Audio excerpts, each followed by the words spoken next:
How's everyone doing? Welcome to the stream. And for those of you in Animation Mentor, welcome to a new term. I hope you all had a wonderful 2-day break. Wow, so much time. But hopefully you're back 2 a.m. with renewed energy.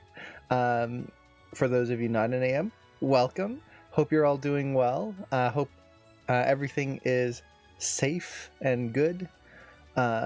And Peter, NS Films, and Nicholas, hello! Super Friendly Sam, hey, how's it going? School sucks. Well, at least, hopefully the homework is getting better. And getting through, and then hopefully there's some time to play some games after. And Skolas, hello! Didn't think there would be a stream right now. I usually try to get as many Mondays in as I can, but, yeah. I really wanted to do this stream today before we got to the weekend streams, because I really want to cover some important information, or information I find very important for new students to consider when they are starting. And for those of you in later classes, if you are in a later class at AM, things that you should be keeping in mind regardless of what class you're in, even if you're in class 6. Just important little tips and tidbits. So let's see. I got a sing sketch like always. I'll do a demo first, and then if we have time at the end, we'll go over the sing sketch then. I just have a lot of things I want to cover, and I'm not sure if I'm going to have time. I'm going to have to try and keep myself on topic today. Not a student, but love animation and bored sick at home. Can I watch? Definitely. And if you have any questions, feel free to ask. These streams, for anyone who's new, is all about helping people understand animation, going over tips and tricks on how to improve your animation.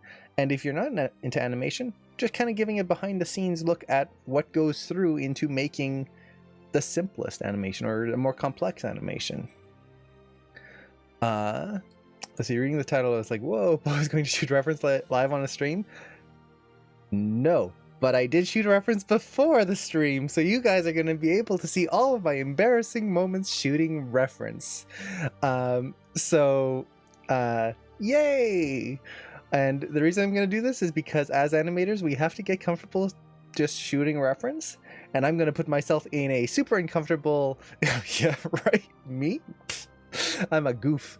But I'm gonna put myself in the uncomfortable position of showing you guys all of my reference so that you guys don't feel so bad about shooting your own, because I want all of you to shoot reference if possible, you shoot reference. It is so important. Let's see, Nicholas, can't believe I'm class 5 already. Man, it seems like you just started not that long ago. Man, time flies. The camera you have is so HD. Oh, thank you. I tried to improve the lighting setup a little bit, so hopefully it's going to be a little better. See, I have a question about class 5. The dialogue has to be a 2-character talking, or can it be a 2-character shot with just one of them talking? It can be just one character talking. It doesn't have to be a 2 back and forth talk. It's really up to you, and I would also say up to your mentor. I would be sure to ask your mentor in the Q&A what they would like to see. Some mentors want to see 2 characters talking because it forces you to learn how to create lip sync with 2 different personalities. For example, one person might talk with their lower teeth like this. Another person might talk with their upper teeth. You can put a lot of personality in the way a character talks. Sometimes they'll just talk and they're just going to barely move their lips. Maybe they keep their teeth really closed compared to another person who really enunciates every single word. So that's kind of the benefit of doing 2-person. But as long as you're learning lip sync and you're getting the whole point is to learn how to push a scene or to set up a scene with 2 characters and have a flow between the 2. That's the goal. So if you can find a dialogue that'll let you do that and there's only 1 character talking, that's not bad. Will we be able to see all of Bo? Not all. I wasn't I just shot my reference here, so you can't see my feet. It's the only place that I had some decent light. There's no more of Bo. He's only shoulder, heads, and hands. Aha! There's gonna be knees now. You're gonna see knees. Feet, and I just have little wheels, just putter around. But knees, I have knees. I have those. So, let's see. So the goal of this stream, and Sylvia, hello. The goal of this stream will be to go over the essentials of shooting reference, and then studying the pose, and then trying to get it into 3D, into the computer. Now we'll see how far we can get. The big thing I want to go over is shooting the reference and studying the reference. That's the main things. And trying to learn how to not copy the reference, but push and make it even better than the reference. Oh, nice. I'm gonna have to check that out. Alex Olia is such a good animator. Let's see. I was shooting reference outside in a park, and a guy sat and started watching me the whole time. He started smoking weed. Must have been a strange experience. Oh, jeez. Yeah, shooting reference is fun, especially if you have to do it in public. Then it gets very interesting. Let's see. Oh, it's just the feet left. It's like 90%. Well, we'll see. We'll see how it all goes. And hey, Daniel, hello. So, let's just jump right in here. And as usual, if people have questions, definitely feel free to ask. I will try to stay on topic with this, at least for kind of different segments. That way we can kind of get some good, solid chunks in of kind of lecture, I guess you could say. Yeah, stay on topic. It's a good joke, I know. I am so easily distracted. See, even now, I'm trying to create this synopsis and I got distracted. It's sad. But I'm going to try and do chunks before we kind of jump to the questions. But always feel free to ask questions. That is what these streams are about, is helping people. So always feel free to ask. So let's start with the reference. So I'm going to jump to my desktop here. And this is some reference I shot literally about 45 minutes ago, just before the stream started. I was trying to get all my notes together and I realized, wait, I don't have any good reference. I was going to use just an old clip of mine, but I wanted to show kind of a comparison of things. So I shot this literally 45 minutes ago, and then I edited together, and I went overboard with the editing, so I do apologize for that. So let's jump in here. Now, for this, I'm actually going to mute the music for just a second. So let's mute the music, and let's play through this. I'll play through it once, and then I'll go through and talk about all the different segments here. So.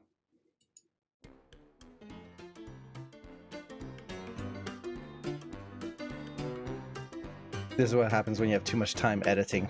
Too much fun.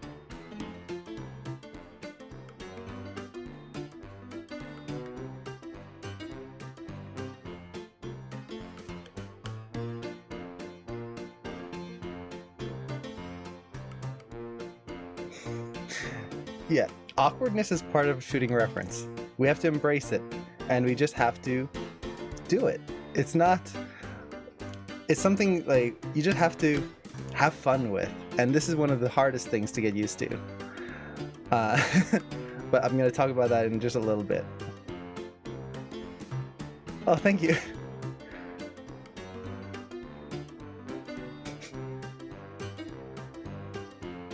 There was a take where I actually fell down on the couch there.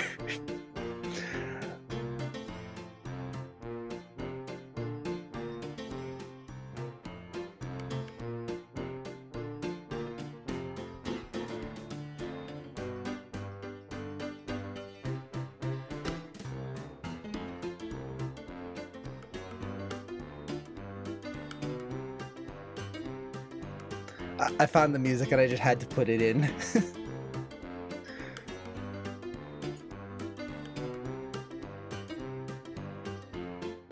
Oh, why the dialogue? Like the image, the images in between. I just needed a break between the references, and I figured I was gonna put a black space, and then I should put some text so I know which section is which. And then it just evolved into this whole thing. It's just it went overboard. So yeah. So that is my reference. Okay. So a lot for no reason really, but that's being an animator. So oh, thank you. That Ganondorf statue is one of my favorite things. It is awesome. And then there's the Zelda one.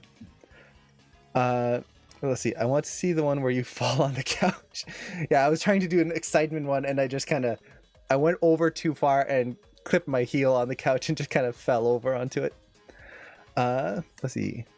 You really get to know your procrastination face. Yes, exactly. And I guess you're right. I've never really been an actor, but you inspired me to act more for references. This is one of the big things that I want to show. Let's see. So, who can watch who needs a Netflix? So let's start with the core element here. And you'll notice I left some really awkward takes here. These are the takes that I used to do.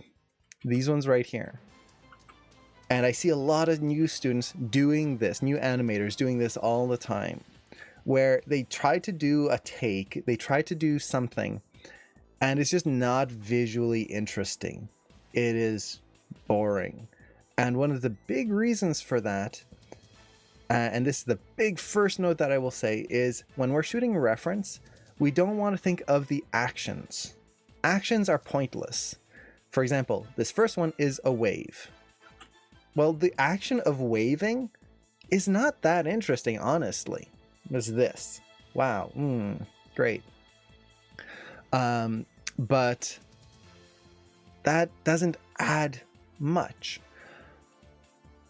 What makes any action, whether it's a wave, whether it's calling on the phone, whether it's excitement later on, what makes that interesting is the character behind the action. Any action can be interesting if the character themselves are interesting. So when you're shooting a reference, try to get your brain out of what is the action I have to do. I have to wave. Oh, and then I have to lean over. Try to forget that and instead think of who your character is. Now, we've talked about that in previous streams. We'll talk about them in future streams as well. For me, one of the easiest ways is to think of 3 adjectives to describe the character. So this one was just boring. It was just the action.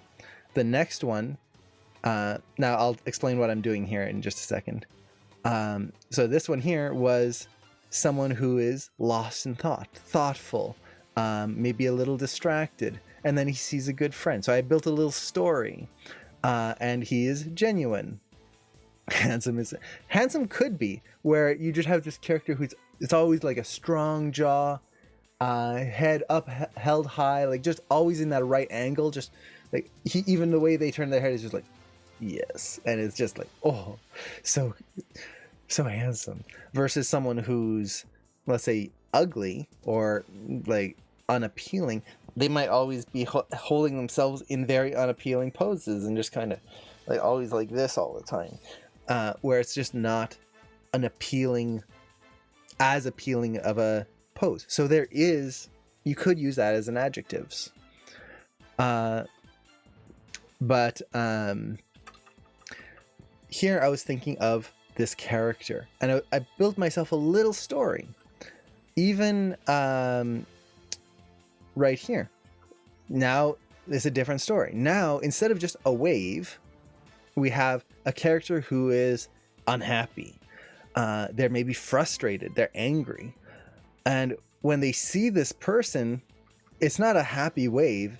It's a like, oh God, okay, hi, nice to see you. Not even making eye contact anymore. So really pushing the character that you are trying to portray is important.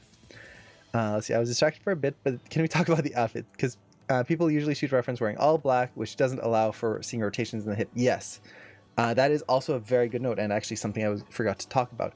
Never wear all black when you're shooting reference, or dark colors. Also, don't be like me and wear cargo pants. This is basically my streaming outfit because I end up sitting in Q&As for a long time, and I don't want to wear jeans or something kind of tight-fitting for 4 or 5 hours at a time. But they are not good reference pants because you can't see the knees. The pants are so wide and thick at the base that you get no information. When you're shooting reference, try to wear something somewhat form-fitting, but also something that is bright and colorful so that you can see things. And if they have designs, that's even better, because any little design on it will allow you to see changes in the body. So, clothing is very, very important. What I like to do when I wear black is wear a belt or a tape on top of my clothes. Yes, that is also very good. When I was a student, I would just put like some masking tape, just lines of masking tape on my knees, on my elbows if I was wearing long sleeves. Just ways of putting marks on your body so you can see where the rotations are happening. So we've got that in place, and we've got the acting. And as you can see, the later takes are much more interesting. Are they perfect? No. I am not an actor. I am not I'm not very good in front of the camera when it comes to shooting a reference. But compared to this first take that was very boring, at least they're more interesting. We have something we can use. That's the important thing. It doesn't have to be perfect. If it was perfect, why not just put in the film right there? We're trying to make it animated afterwards anyway. So we don't need it perfect. We just need something usable. Now, what do you do before shooting the reference? How to come up with a theme for reference? So this depends on your scene, depends on your what you're wanting to animate. For me, one of the big things that I try to do, regardless of scene, is again try to think of the character. Who is this character? Why are they in this scene? What happened before this? Maybe like, for example, the angry person. What happened just to make him so miserable? I try to think of those elements and try to think of adjectives to describe this character. Don't try to think of the actions that they're doing. You know what you kind of need to do in your scene, but feel free to exaggerate and what's the right word I'm looking for? Improvise certain things if it feels right for your character. It's really just kind of thinking through the scene and what this person is, who this person is, not just what they're doing. What they're doing is not that interesting.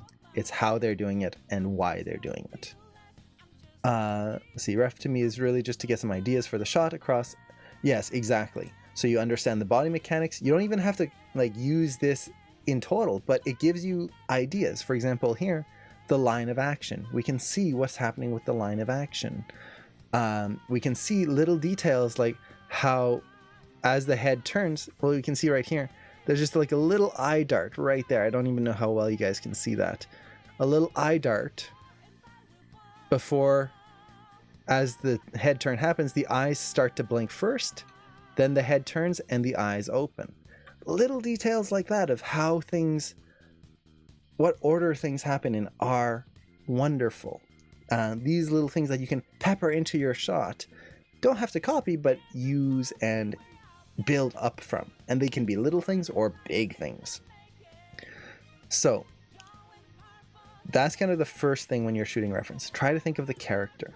The second thing, and this is something I find very helpful, especially when you're doing the first few takes, is you'll notice if you watch my mouth, I talk to myself. So I'm actually talking this whole time.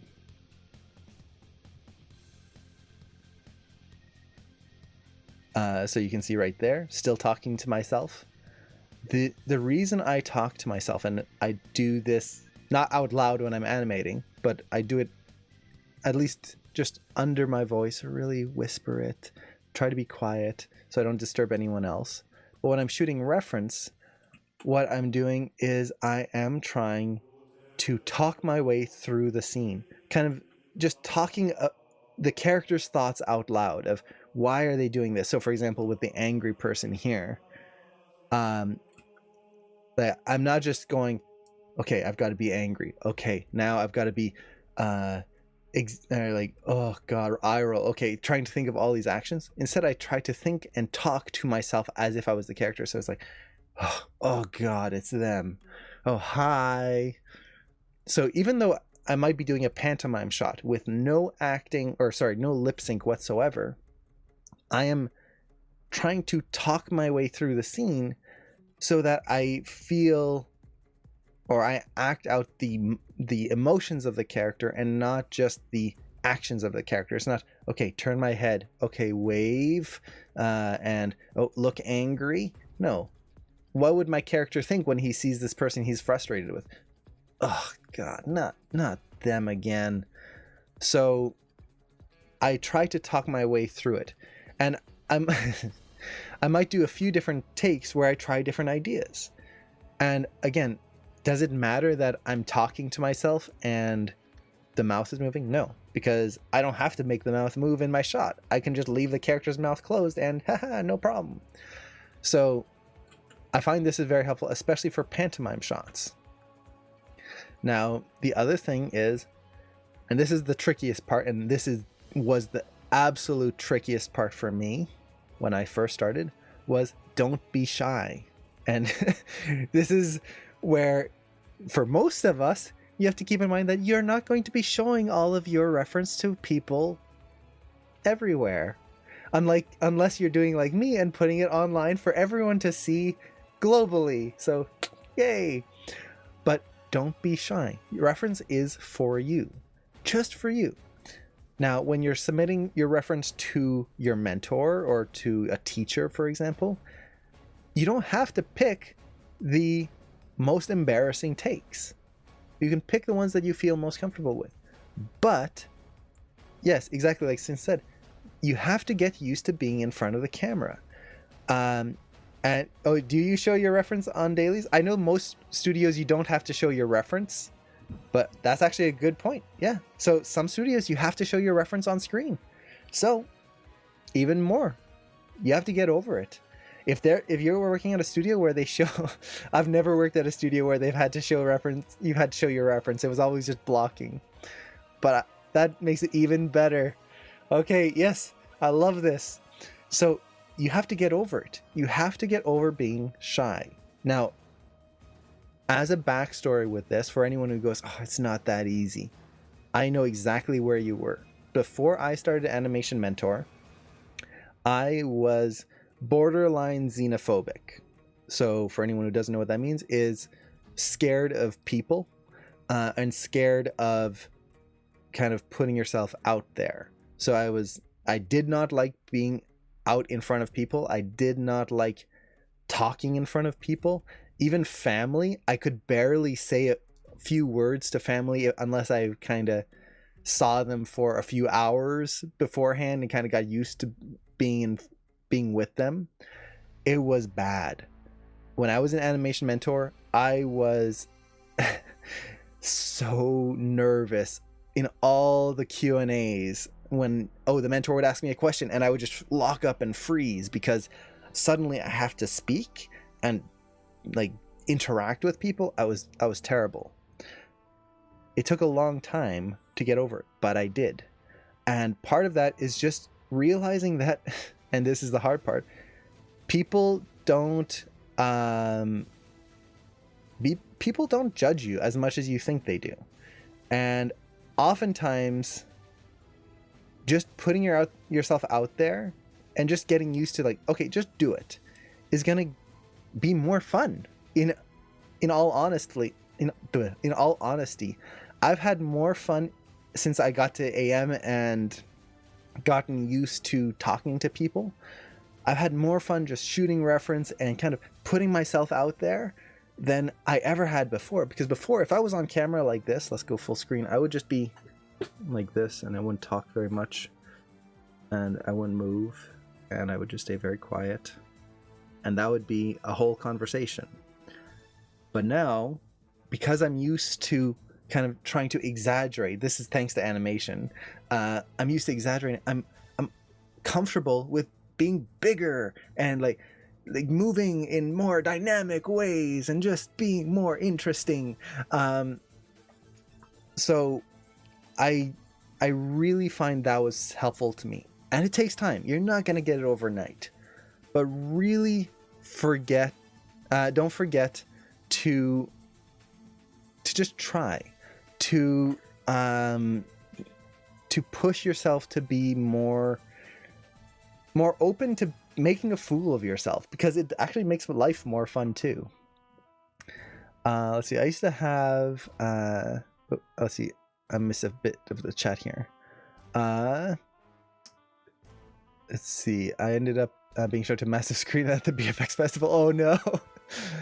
I used to have almost anxiety attacks watching videos of myself. I think once I cried for at least 2 days. Now who cares? Exactly. I was the same way. If I put reference up on the Animation Mentor website, I was mortified that someone would judge me for any little thing. Let's see. No one is watching you when they watch your reference. They watch the character through you. Exactly.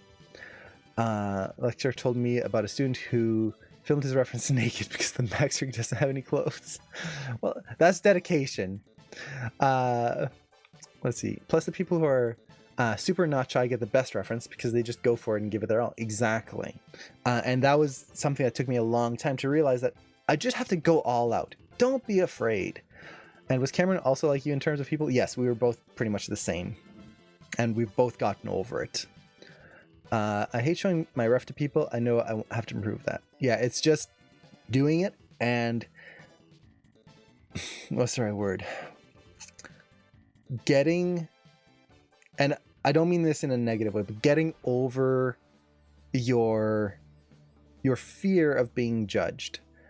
And this is very tough. I still have it at times, but I just have to remember that I'm trying to get a good performance here. And honestly, what's going to be more fun is if I just have fun with it. So for example, here, this is what I usually see when people try, okay, I'm going to do excitement. And I've seen clips of people like shooting reference of themselves doing excitement and they just, yay, I'm excited. Yay, arm up. That means excited, right? And instead, if you're really wanting to push excitement, don't worry about hitting a pose. Just go crazy with it. Just do as much as you can. This was just before I fell over on the couch here. So there's no like single pose that I'm hitting. I'm just trying to hit, like, just feel that excitement, get the muscles tight, not just, yay, I'm excited. No, like really feel it, like, oh my god, we just won the game. Yes, like just cheering and going all out with it. So like even here, it's just really trying to feel what happens. And what I like about trying to go through motions versus hitting a pose is you can then analyze why things happen. And we'll talk about an analysis later on. But for example, when I'm hitting this pose here, it's not just one arm straight, one arm bent. If you kind of look at it, this shoulder right here started up quite high, and then it rotated back and then down, whereas the other one kind of shoots forward up here.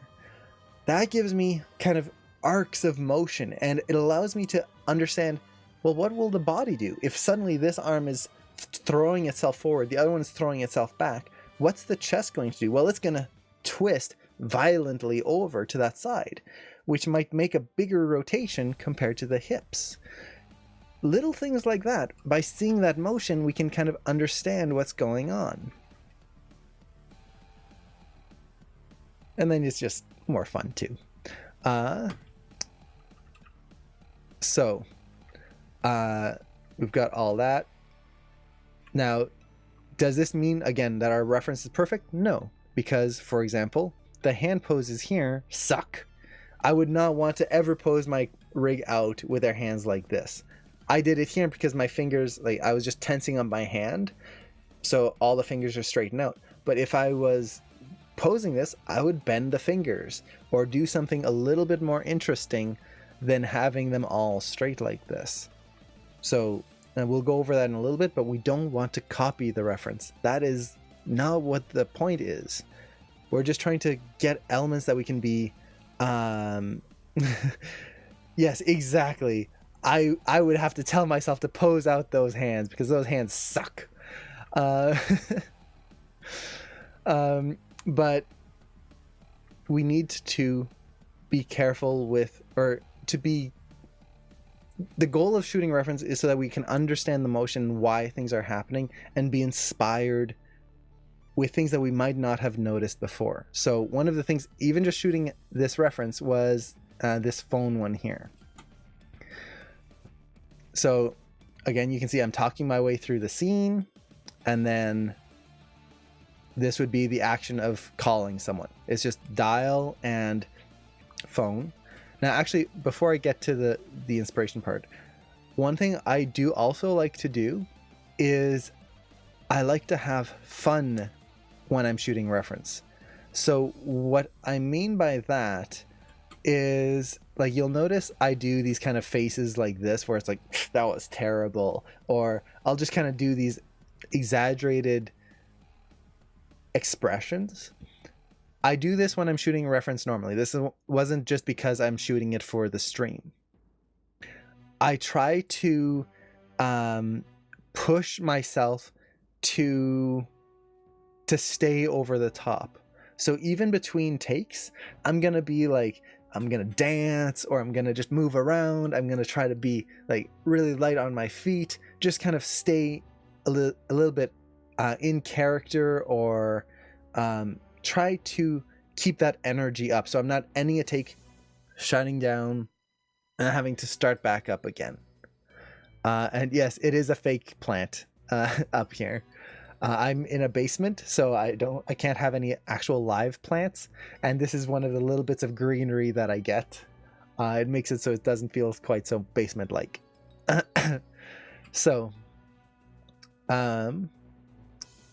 So here we got into the scene right there, adding a little bit more character. And this is the moment, like, when I watched the reference back, I didn't even realize I did this, but this would be a really fun little thing to add into the animation. Would be, as I brought my hand up to my ear, there's this kind of little blink right there leading up, then another blink up, and then another blink there. Like that eye motion, instead of just blink and looking over, there's this kind of 1, 2, 3, 4. There's kind of a four different little things that are happening with the eyes that I might not have thought of, because technically the character is just looking one way and then another. So it's an important little thing to see and notice. And for example, I started shooting the reference here, and I noticed that I switched to my pinky to put in the number on the phone. I didn't even want to do that. I just did it randomly. And I only noticed it like part way. It's like, oh, I'm using my pinky. And then I had to try and think, oh, stay in character.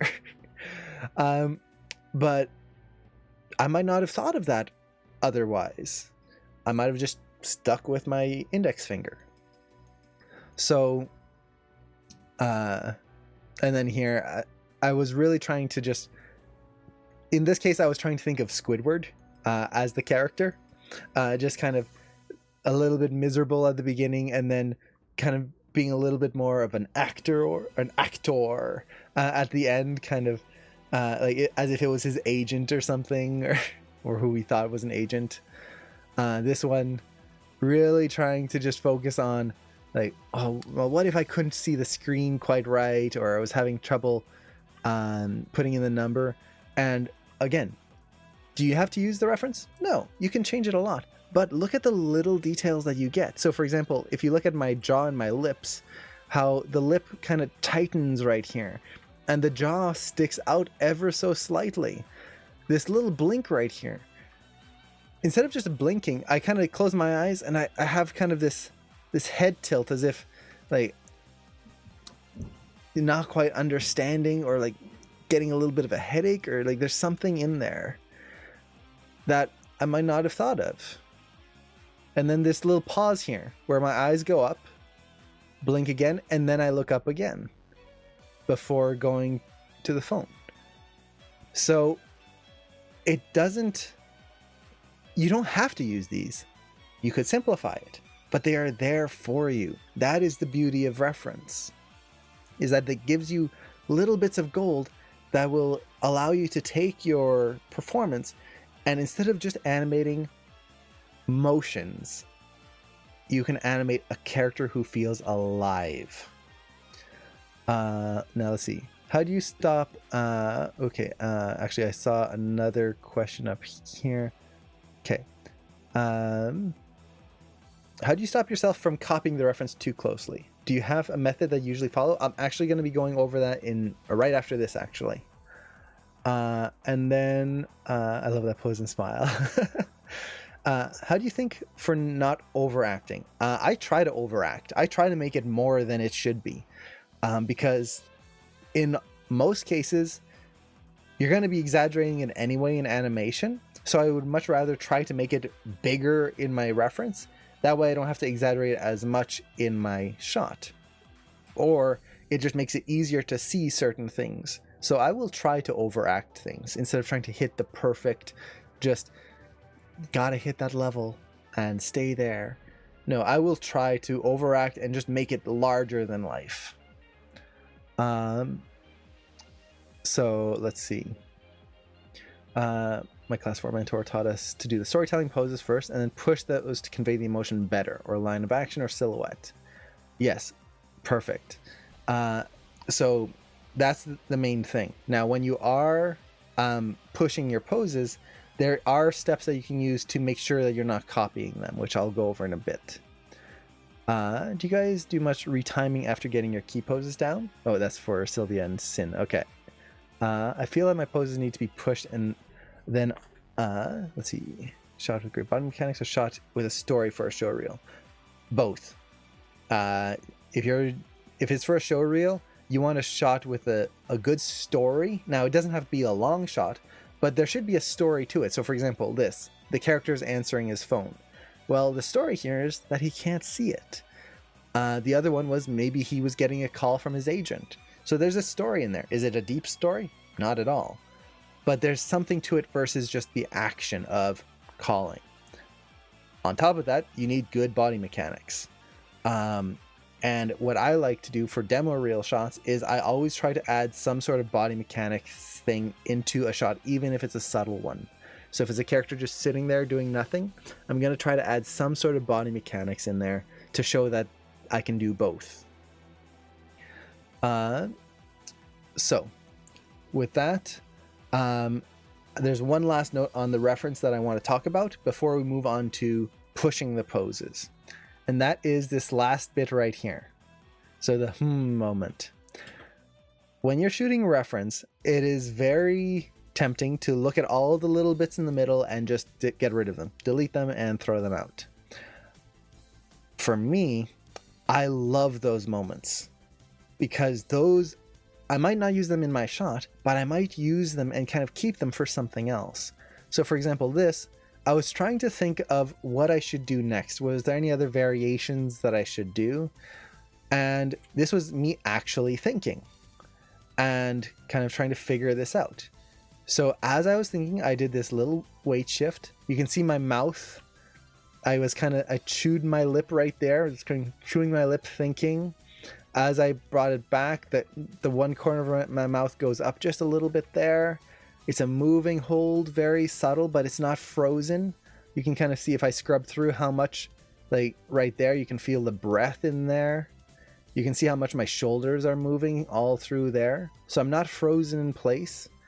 My hand, you can see as I'm just standing there, my thumb is kind of, I'm just kind of moving my thumb and moving my hand quite a bit. So that gives me all of these little nuggets and gold that I can use maybe later on when I have a character just standing there. And this is a genuine moment of me thinking and not having to try and think and act as if I'm thinking. Try to look for those moments, and you might not use them now, but try to save them for later, especially if you notice some really cool little bits. And this was when I was going to go into the kind of like squinty eyes here. And one thing I really loved about this was if you watch my lips, there, I would have thought that my eyes would have scrunched up first. So that would have been the first thing that would react. But no, it's the lips. You see that they kind of go out first. So we just give that a little whip. And then it holds before the rest of the face goes in. And then you get into the squint right there. So again, it's little details like that that can make a shot just a little bit more interesting. Now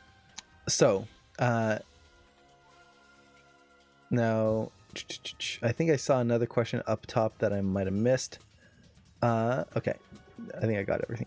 Now, Boromark, Sylvia and Sin are both saying some really good stuff. So, when when you're putting your first poses in, I typically don't worry about timing the first pass.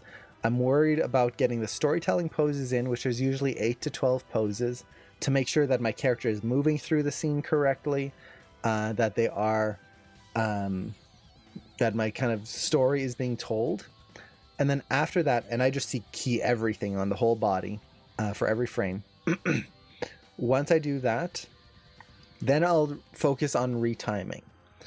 Now, for me personally, I like to put like a close to the original timing that I want, or the timing I need in there, and then I'll adjust it afterwards. But other people just go like on frame 1 they put a pose, frame 2 they put a pose, frame 3 they put a pose, and then they move it afterwards. It's both the same workflow. I just kind of separate them out a little bit more. That way I can kind of get an idea of my general timing right off the right away. That's just me. It's as long as you're getting your key poses in there first, that's the important thing, and you're just keying everything on them.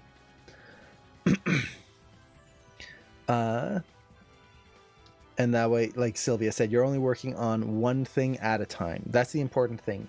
If you're trying to get your timing perfect and your poses perfect and all your arcs perfect all at the same time, it's just too much to think about.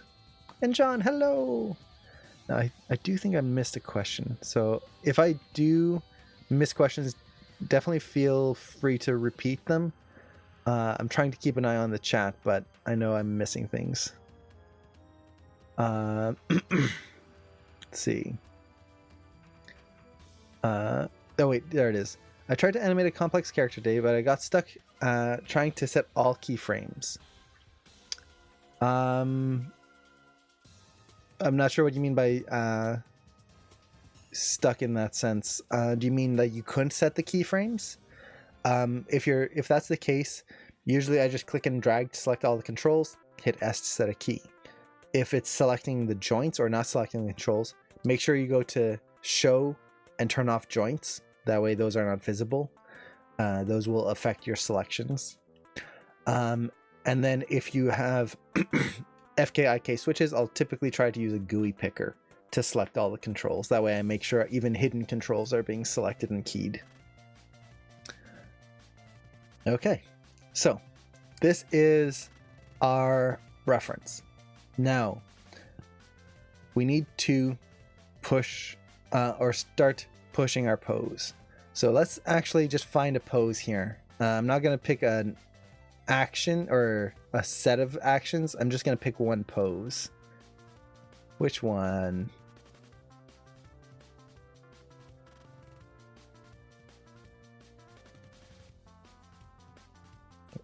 Kind of like one of these ones. Although I should just pick one without a prop. That way we can go into Maya a little bit more easily.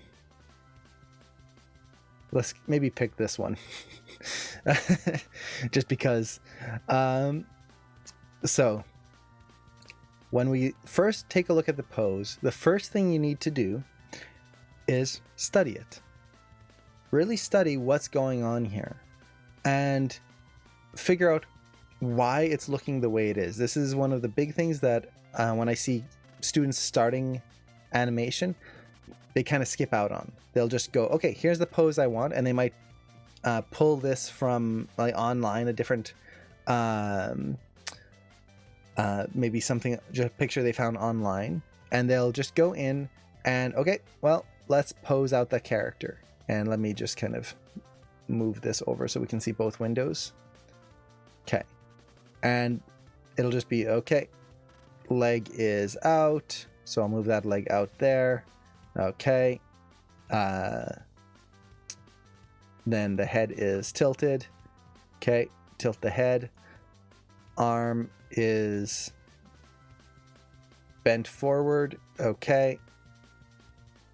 And the arm is bent in.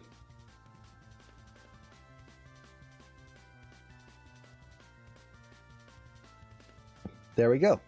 We've got our pose. Done. Wow. No, don't do that. You need to think through the entire pose and think of why things are happening and really pay attention to everything. Now, this is where, when you're shooting reference, as much as possible, try to shoot it from top to bottom. Show your feet. I didn't have room here. I was literally pressed up against the desk back there. Try to show the entire thing. This way you can see all the different elements. But the other thing is we need to understand why different parts of the body are moved in certain ways and what is really happening. Now, part of that, especially if you're finding a pose online, is to get up and do it yourself, if possible. Not everyone can do it, especially if it's a complex pose or something that is like not humanly possible or that would involve you getting hurt. But if you can't, try to get up and do the pose if you haven't shot the reference already. If you've shot your reference, then try to understand what was going on in your body. And the way I like to do this is I will just draw it out. Now, I'm not very good at drawing. I will say that right away. I can... Oops, keeps wanting to dock on my other monitor there. There we go. So I cannot draw that great. But I can doodle, at least. And when I started Animation Mentor, my doodles were basically just draw a circle for a head, a little stick figure for a neck, and my character would basically be like this. So you've got the shoulders, then the arm, and I would draw a little stick for an elbow, like that. So, like that. Something like that. And there we go. And then just little eyes. Not the greatest pose, but... So, it's just a little simple stick figure. But the reason I draw this out is I want to take notes. You can write notes as well. I will say this. If you can't draw, if you really hate drawing or you're just not able to, write notes. Just write down as many things as you can. Now, actually, Sin brings up a good point. If possible, shoot your shot from multiple angles or have mirrors in your scene as well. That way you can see your body mechanics and how your body moves from multiple angles, not just one. That is very important because, especially when you're starting, you might not understand exactly how the body moves. And even when you're in production, it's nice to be able to see angles that you're not sure, like in this case, am I leaning forward or am I leaning back? I can't tell. So having different camera angles will be very crucial in getting that in there. So if possible, try to film with different cameras. If you have your phone or multiple phones, maybe your wife's phone, your husband's phone, or your mother's phone, borrow it and shoot reference with it. So in this case, as I'm looking at this, I'm trying to think of yeah, borrow, don't steal. Exactly. Now, Shinty, if you're doing all the poses, just keying all the poses, how do you manage overlapping action? For me, the way I work with it is I put my overlapping action into my poses, which we can talk about a little bit later. But basically, for example, let's say you have an arm up here, and it's going to... Let's get my keyframes in here. So let's say you've got an arm there, and it's going to hit the ground here. So you're just slamming the ground. As the arm comes down, and let's make sure I set a key here. As the arm comes down, it'll overlap and drag. So I'm putting this pose in and building in that overlap right there. So that's pretty much it. Whenever I look at my poses, I just build in the overlap that I need into the pose itself. And that just comes with practice. Now you can offset curves and stuff, but I'm not a fan of doing that until the very end, because then I get an extra layer of polish that I can add on to what I've already built myself. Now, do you have any recommendation on how to push the hips and the chest so that it looks graphic and exaggerated with straights versus curves? Okay, we can go over that in just a bit.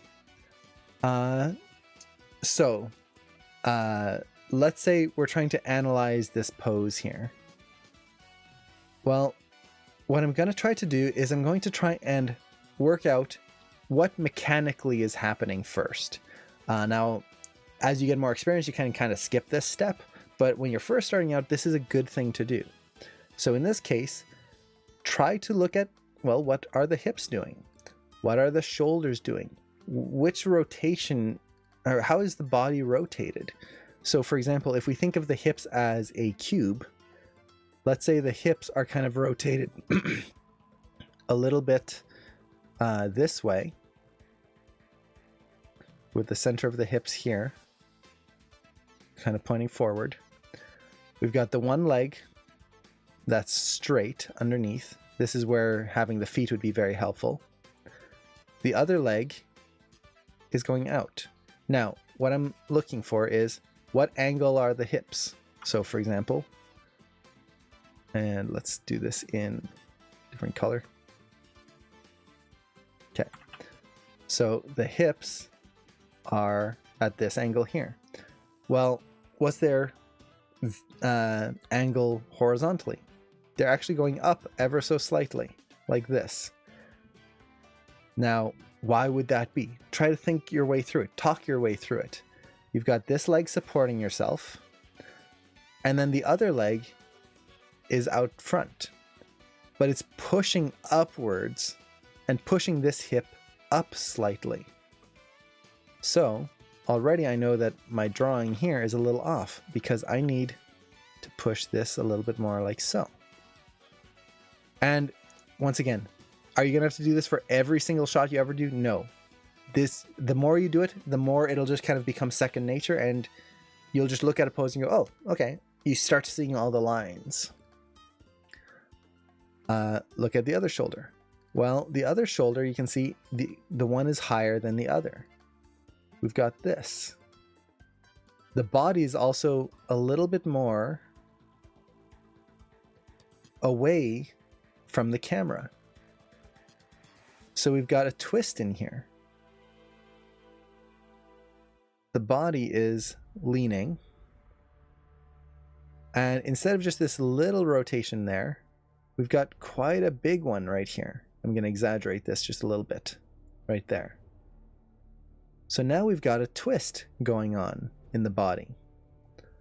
Just a little one, but it's going to make a difference. Twisting and contrapposto, those are two elements that will really push your posing up to that next level. And we'll talk about those in a little bit. We've talked about them a lot before, but it's always worth repeating.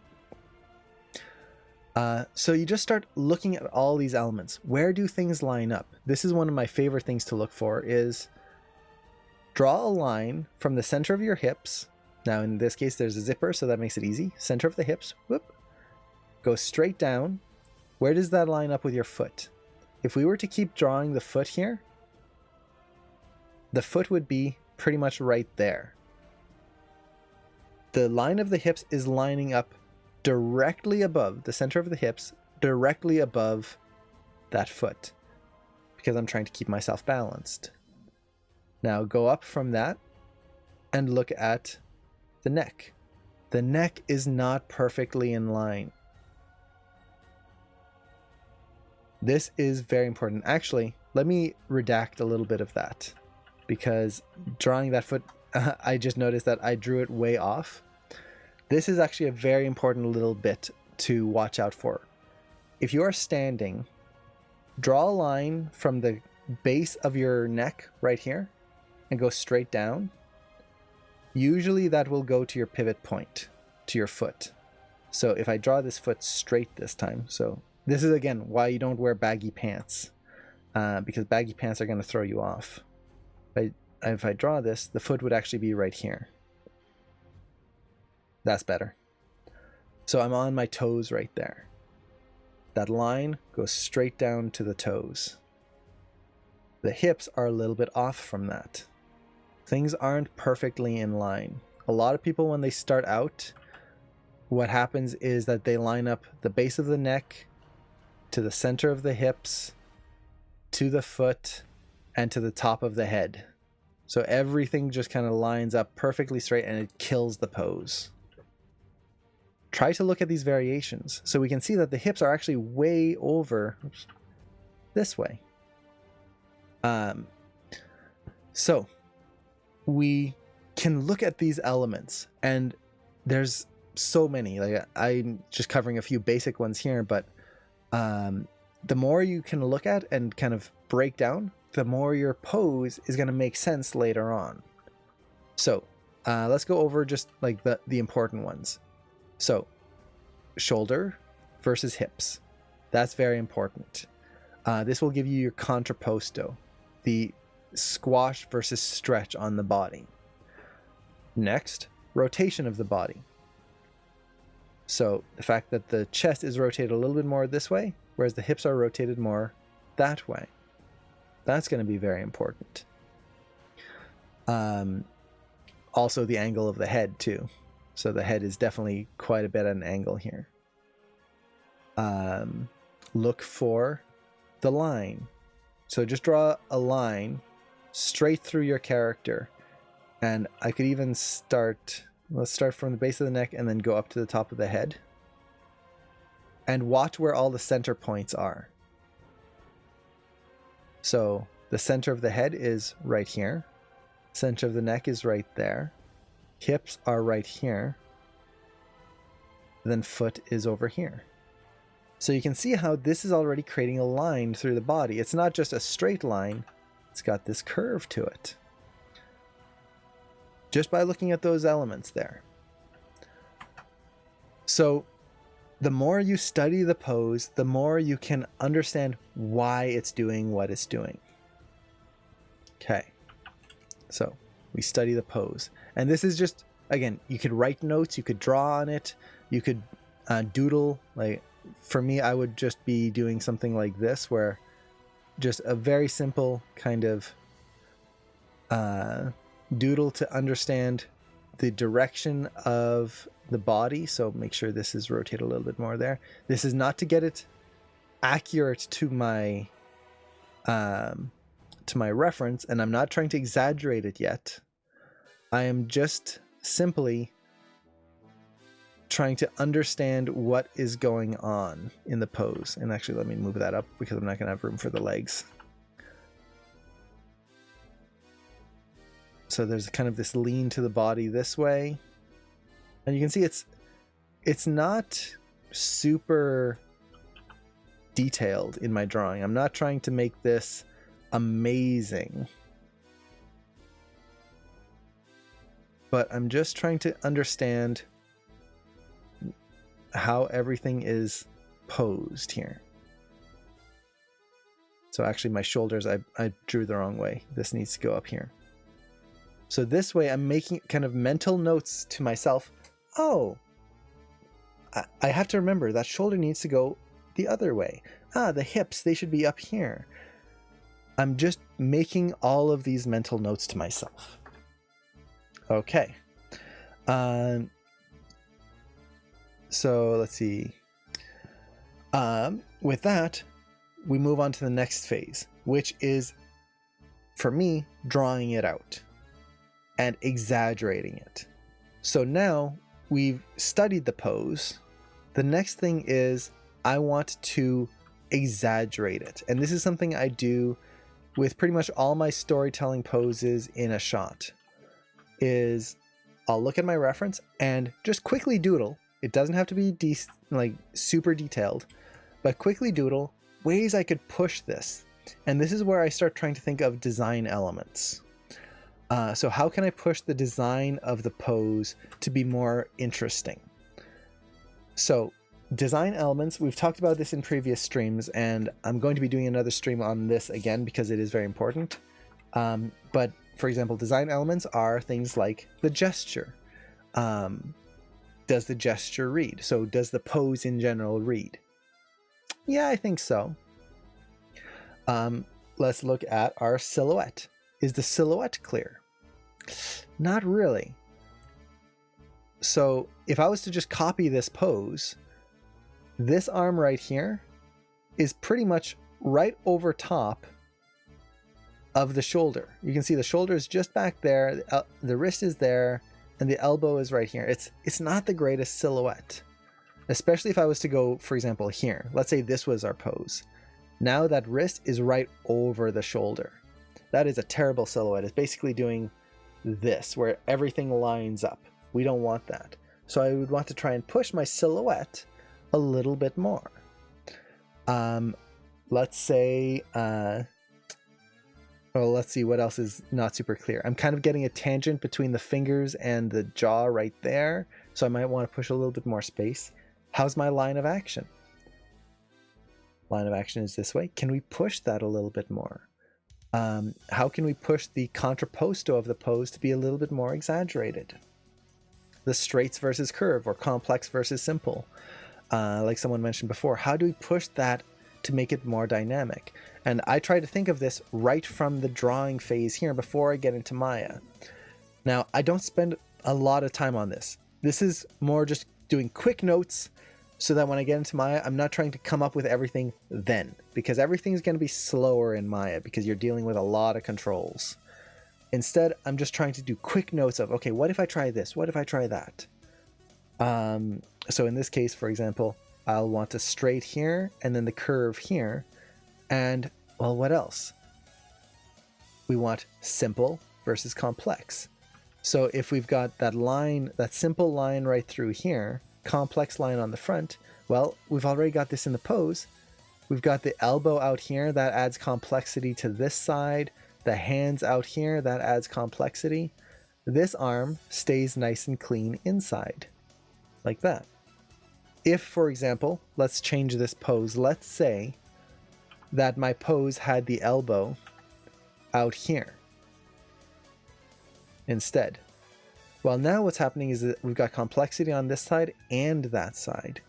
So I might want to edit that pose to bring the elbow in just a little bit more. Keep that side simple and maybe exaggerate the other one. Add complexity. So I'm going over all my design elements and I'm trying to think, how can I make it more? And this is something I call the exploration phase. That's how it was taught to me, where we're just going over the poses and trying to figure out how we can make it better. So maybe, like, what if I really push this line of action here in the shoulder? So this shoulder is really high up. And again, do you have to draw very cleanly? No. Now, actually, another thing I'm noticing is I kind of have a hunch to my body. I feel like I'm not standing up tall and straight. I'm kind of curved. So how can I maybe exaggerate that so that feels a little bit more, just kind of more of the character has this hunch, this tiredness to them. So I try to think, okay, how can I push that? Simple line, all the way down. Let's move this up. I always draw my characters too low. Right down to the ground. The other leg goes out. Okay. So we got something like that. Really pushing this contrast in there, this complexity right through here. Okay. Now the shoulder. If that shoulder's down, well, what if we try to push it a little lower down? So it just kind of feels like that arm's a little bit more tired. And maybe try to push that line of action in the arm here. So it kind of leads up. Instead of going straight horizontal here, what if we tried to lead it up a little bit more into the other arm right there?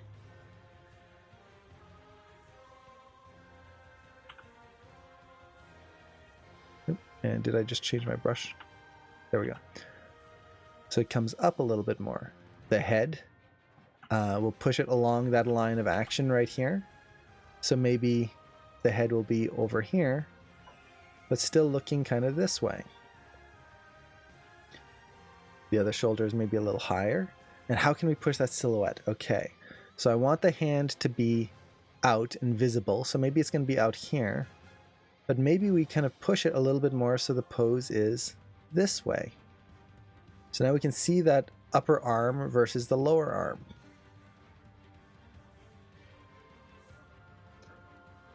So something like that. So I'm trying to figure out like how we can push that simple line right there and really push the complexity on that side. So little things like that. It could be, well, you know, I know that my character is going to anticipate and move screen left. So try to think of where they're going to be and how they're going to be moving through the scene. So if I know that my character is going to anticipate this way, let's see if we can push that pose and really push the feet and that line of action to be more intense right there. So now the character might have this lean to them this way. I'm changing it from my reference, but that's fine. I'm trying to build the next action in. So if I push that anticipation here, when they go over, it'll be more dynamic. Something like that, maybe. So it's definitely different from my original, but what if that works? What if I need to, well, let me put it this way. What if I feel like I'm not getting enough of the character? What if this character is supposed to be pompous and like, oh, my friend, hello, and just kind of this like really chest out, like really flamboyant character versus a little bit more of an introvert? Well, let's try to push that.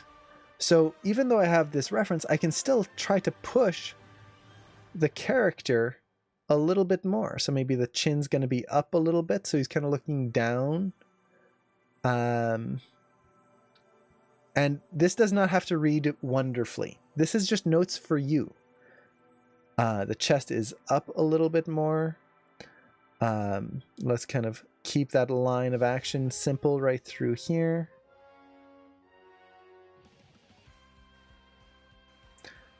And then maybe we'll push the hand a little lower. see how that feels.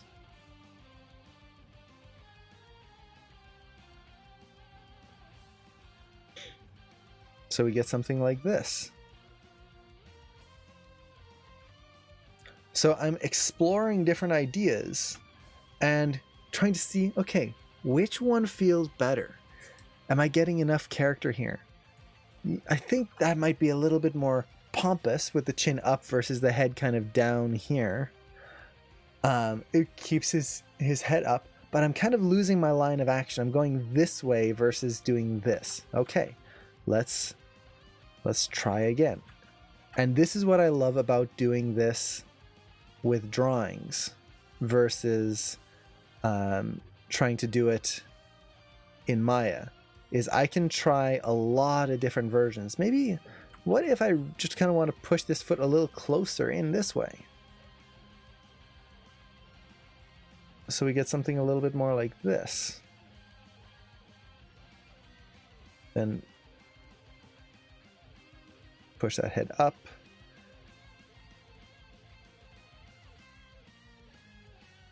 So maybe this is the pose we go for. So pushing that line of action a little bit more this way, head still up, but we've changed the legs a little bit, and now we've moved that arm out for the silhouette.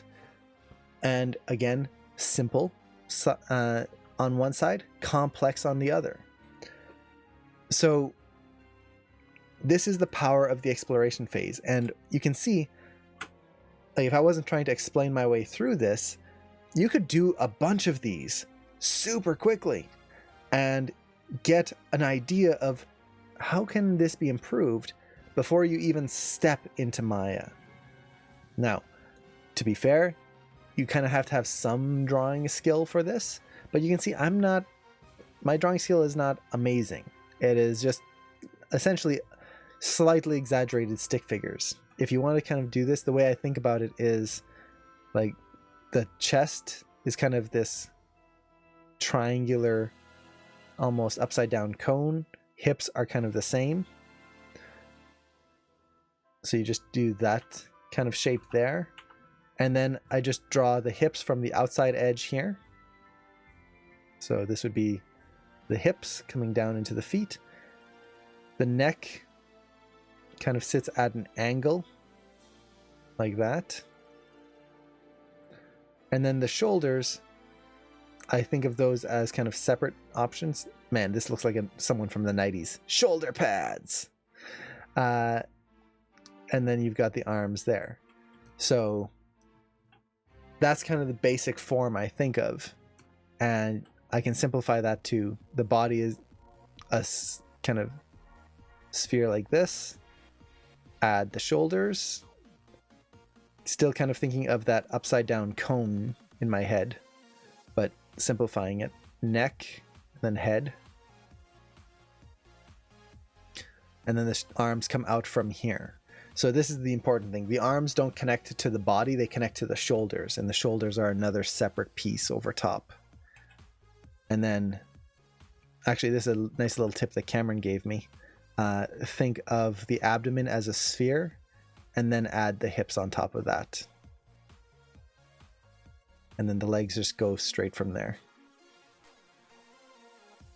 So if you can just do these kind of simple little doodles, that's enough.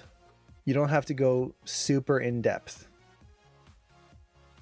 And then for the face, I usually just do this kind of cross.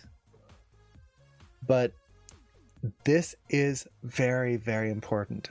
I try not to skip this phase because this is where you can push your ideas and try to find issues with your shot before you even jump into Maya. And this is where you can, again, as you're looking at your character, for example, here, if I look at my shot, oh yeah, he's going screen left. And then the line of action is changing. It's going into this line. Okay, so knowing this, I know that this pose won't work because I've already got this line of action going through here. Or sorry, which pose was it? No, yeah, it was this one. This is my line of action. I was looking at the wrong line. There you go. Push that here.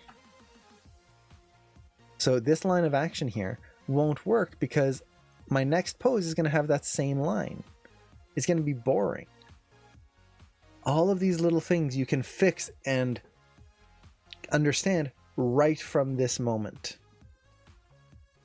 So do not skip out on the exaggeration phase. And again, if you can't draw, just do little notes like, okay, push the line of action this way, maybe try to exaggerate it, push the contrapposto, think of your design elements. I know I need to push my silhouette of the arm out maybe so I can see that better. That, head, and then hip. Maybe I want to bring the feet closer. So I just did 2 lines and connected them. So line, line, connection, like that. That could work. And this is another form of drawing which I really used when I started, was keyhole drawing. So you start with basically a little character, a head, over top of a little trapezius shape here. And then you've got your little feet and your little hands. So if you kind of simplify this, it looks kind of like a keyhole right there. And you can take this and exaggerate it. So push that line of action in the body, add a little bit of simplicity versus complexity, and then add the feet. Hiya! Something like that. And even that is enough. So, exaggeration. Now, from there, we actually we need to go into the Maya phase. And this is, once again, where I see a lot of students struggle. Because when you jump into Maya, there are so many things to watch out for and so many things to keep in mind and to do, that it just kind of bogs down, and it can just feel like you're randomly moving things for no point whatsoever and hoping for the best. So I'm just resetting the rig here, and then we'll go over my typical workflow here. And this is something I use for most shots. So you come in and you have this complex rig, lots of controls. And actually, let's kind of go in here, make it full screen. So when you're first approaching a rig, break it down. Try to figure out which controls you actually need and which ones you don't. This is very important. Now, for me, the big area, step 1, cry, reconsider your life choices. Exactly. Why did I want to be an animator? Why? It seemed so fun at the beginning, and now I'm looking at this and it doesn't seem so much fun anymore. It's basically trying to figure out what you need and what you don't. Now, a few common tips that I recommend is for the hip controls. Oftentimes you will have multiple hip controls. So you have the cog. This is the center of gravity. And then you have, in this case of this rig, you have an FK hip and an IK hip right there. So you have 3 controls just to control these hips. In general, I will say for the spine and the hips, never use the IK controls unless you are doing a very cartoony shot or a quadruped style shot. Especially when you're starting, it's just going to cause a lot of problems. Don't use these. On this rig, you can actually select this control here. IK, FK, I'm just going to go to FK. That's going to make this a lot simpler. The reason I suggest FK controls is they act like the human body. IK, there's a lot of extra things to consider, so just stick with this. It'll make your life a lot easier. Now, going back to the hips, don't use the FK hip control. This hip control moves in a way that is what would be the right word? It's not really anatomically correct, because when you're moving your hips like this, technically you can do that in terms of your spine, because your hips move a lot from the lumbar region, the lower spine. But when you're moving the hips like this, what's also happening is that you're adjusting your pivot point on the character. So you can see how the hips, the center of the hips down here, are moving against the legs. And that's not really possible in most cases. So this will tend to lead to motion that feels disconnected or that doesn't have weight to it. Instead, I use the cog control. So if I have to move the body, you'll notice it moves the entire spine, and then I have to counter the hips to keep the character in balance. This will give you the weight in the hips. The next thing is, for the spine, because I used the cog and it bent the whole spine over, if I need to then straighten the character so he stays in balance, it's just a matter of doing this, whoop, and now the character is back in balance. And I get this natural motion to the spine versus trying to use a bunch of controls. So it's basically cog, and then I use all 3 spine controls to move it back into place, and I move them together for most cases. This keeps things simple. Okay. So from there, with that out of the way, we've got foot controls. So usually you'll just want to use the main foot control to move the feet. You've got your knee controls. This moves the knee. Pretty simple. The arm, once again, pretty simple. Now, yes, in this case, the arm is in FK. So for anyone who doesn't know, FK is forward kinematics. It means that you start from the core of the character and work your way out, which is how the human body works. For example, if I move my arm, if I move my shoulder up, it moves everything below it. If I move my elbow, it moves everything below that. And then the wrist moves everything below that. So same thing here. Move the shoulder, moves everything below that, the elbow and the wrist. Move the elbow, moves the wrist and the hand, so on. If I select this control down here, this will allow me to switch from FK to IK. And IK is inverse kinematics. It works reverse. So if I move the wrist, it moves everything above it. So I move the wrist and moves the elbow and the shoulder. We don't want to do that for most shots. Now, I say that there is a big caveat to this. When you're first starting out, I recommend using FK as long as your character isn't touching something. This gets you used to animating the body mechanics as they are in real life. Once you get comfortable with that, pick whichever one you're most comfortable with. If you prefer to animate in IK, do it. As long as you're thinking of the body mechanics correctly, there's no problem with the FK IK arms. Just do whatever feels most comfortable to you. But again, if you're starting out, I recommend, unless the character is holding on to something and putting their hands on something, stick to FK just for the start, because it'll get you motion or poses that are a little bit more anatomically correct more easily. Again, just a suggestion. If you feel more comfortable in IK, that's not a problem. Just be aware that it can move in a very IK fake way.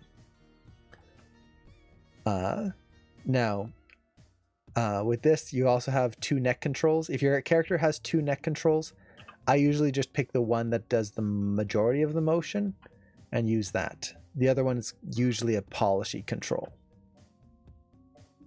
Like that. And then we've got the head, which is good. We need to be able to move the head. And the spine. This is a spine adjustment control. This is a polish control, once again. I can get most of the spine motion with the spine control here. I'll use this to exaggerate the pose and try to make it better later on. But I do not use this for my main pose, like just first pass. Or to get the core bend of the spine here, or else you can see it just messes things up. So just do an exploration of the rig, and this applies for any rig you ever use. And I hear this often where people will say like, oh, I opened up a rig and I have no idea how to use it, and there should be a video documentation on how to use every single control. And yes, that is ideal if you have a video documentation. But also keep in mind that when you're working at a studio, oftentimes they don't give you video documentation on the rig because they're still building it as you're animating. So there's going to be controls added as you're working. This depends on the studio, but that can often happen. So when you get to work, part of being an animator is learning how to use the rig, oftentimes as is being built. So the way I do this is I just go through and select every control and I move it around and I try to figure out, okay, what does that do? Why would I use this? Exactly, what is the final rig? Exactly, there is no final rig. Oftentimes, it's just whenever it's done. And it could be better sometimes, but no, this is what we call done and the product has shipped and oh, okay, that's it then. So explore the rig. It's part of animation. If you're told to animate with a new rig and to do a shot with it, the first step you do is not jump in and start animating, is to jump in, open the rig, and just move it around. See what everything does. Try to push poses, make a few test poses yourself, and explore. That is part of being an animator. So with that, let's actually start going in and posing out our character. So with this, when I'm posing on my character, this will depend on the shot. Oops, wrong window. But sometimes I will open up my reference like so. I'll put it on another monitor usually. But in this case, since we only have the one, we'll do this. So I'll open up the pose like so, and we can start kind of working with it. Or I will open up my drawings. And personally, I prefer to use the drawings because this makes sure that I am not copying my reference, because I don't want to copy the reference. I want to take what I already envisioned. I've written all my notes. I've thought of the pose already. Now I want to make it even better. So it depends on the project. If I don't have time to draw, I'll just use my reference here. But once again, I'm thinking of all those notes that I already took down. And I'll start posing. And the first thing I do is I start with the hips and the feet, because this is what's going to ground the character. And you don't have to worry about getting this perfect. The first pass that I do here is basically I want to get as much of this in as quickly as I can. Now, when I say quickly, this does not mean doing it cheaply or lazily. I'm going to try and apply as much of everything I can right from the start and then refine it afterwards. So what I mean by this is, for example, the hips. I'm not just going to go, okay, they're moved over to the side this way and this foot is out this way. Done. Yay. Moving on to the spine. No. That is doing it I say lazy. I don't mean this as like someone is lazy for doing it, but you're just not, if you're doing this, you're not thinking through every step, which what will end up happening is that you're going to end up with things that feel disconnected or broken. Instead, try to think of every single translation and rotation in each thing that you move. So we'll start with the hips. So the hips, we know that the left side here is going to be up. Okay, so rotate that. That's our rotate Z. Now we've also got translate X, translate Y, translate Z, rotate X, rotate Y, rotate Z. I need to think of all of these. So we've got, actually let's do the translations first. We'll do it one at a time. When I'm actually posing, I just kind of do whatever comes up first, but let's do one at a time. So we know that the hips are over top of this foot. not quite perfectly over top. Again, remember that line that we drew. This is why taking notes is important. That foot is not perfectly under the hips. The hips are a little bit over to this side. Again, that's why analysis is very important. Doesn't mean we have to stay with that. No, we can exaggerate it, but that's a conscious choice that we are making and not a random choice that just so happened to be what we ended up getting. Okay, so that's the translate X. Now, what about our other attributes? Well, this is where it gets a little tricky because we don't have multiple angles. But knowing anatomy, and this is where studying more things will be very handy, my character is leaning forward like this. If the chest is leaning forward, that means the hips are going back slightly this way. Because as you lean forward, your hips need to counter that and start to go back. So it'll be back this way. Now, the translate Y is basically going to be to where that leg is straight, like so. So now I've done translate X, Y, and Z. Okay, let's do our rotations. Well, again, rotate Z, we know the hips have to be up on that side. Okay. Now, rotate Y. The leg out here is going forward. So the hip on that side is going to go forward as well. That's sympathetic action. If I reach forward, that whole side of my body is also reaching forward as well. It's not just the arm sticking out. So I'm building in sympathetic action in here. Okay. And then our rotate X, this is the hardest, usually for people to kind of visualize. Basically, keep in mind that just like from the front, and Sir Wade, thank you so much for the subscription. Aw, thank you so much. So yes, there are a bunch of new minds here. So for anyone who doesn't know, any new students here, Sir Wade is an awesome YouTuber and Twitch streamer that I highly recommend you check out. You'll notice a lot of his videos get posted in the Animation Mentor Discord. Check them out. They are gold. So be sure to give him a follow on both Twitch and YouTube. Check him out. He is amazing. He recommends you. Aw, thank you. Aw, that's nice. Yes, yeah, as you can see, there's a lot of good notes here from people who also love his stuff. So check him out. He's also doing a 24-hour stream starting tomorrow. So if you want to check out his stuff, you've got 24 hours to jump in at any point. And I can't remember exactly when it's starting. So just put, sir, if you can put in your start time, that would be awesome. I think it was like, you said 2 p.m. PST or PT? Okay, 11-ish. Okay, yeah, I was way off. So 11 PT. Ish. So once again, highly recommend you check out his stream for anyone who is new, especially for those of you new in Animation Mentor. It will give you some gold. Going back to the posing here. Oh, my pleasure. Anytime I can promote your stuff, it is a joy because it is good stuff. We've thought of the Y and Z. Now we need to think of the X. And the X rotation is pretty simple.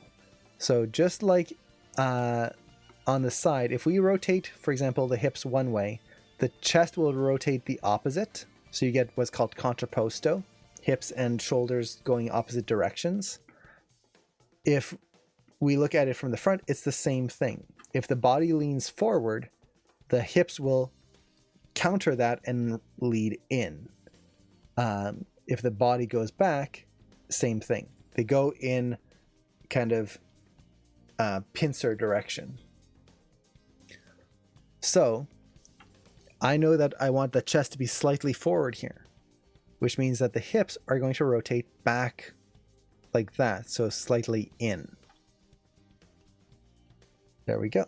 So I've thought of all all 6 things here. Translates XYZ, rotates XYZ. Okay, now let's do the feet very quickly.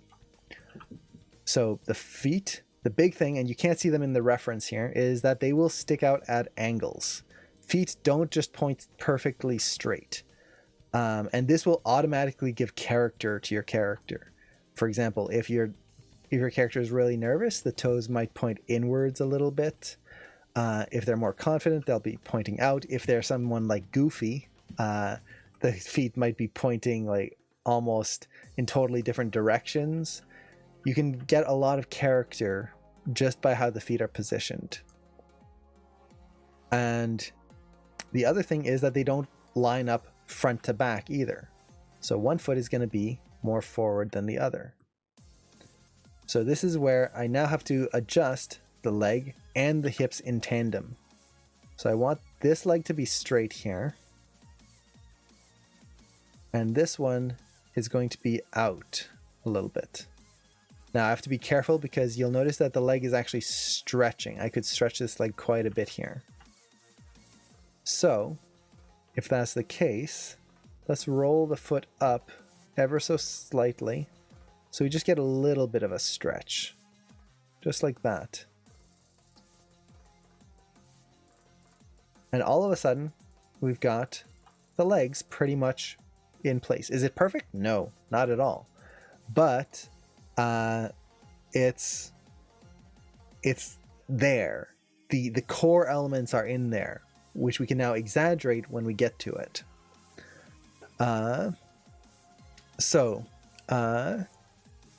Let's see, I missed a bunch of stuff in the chat.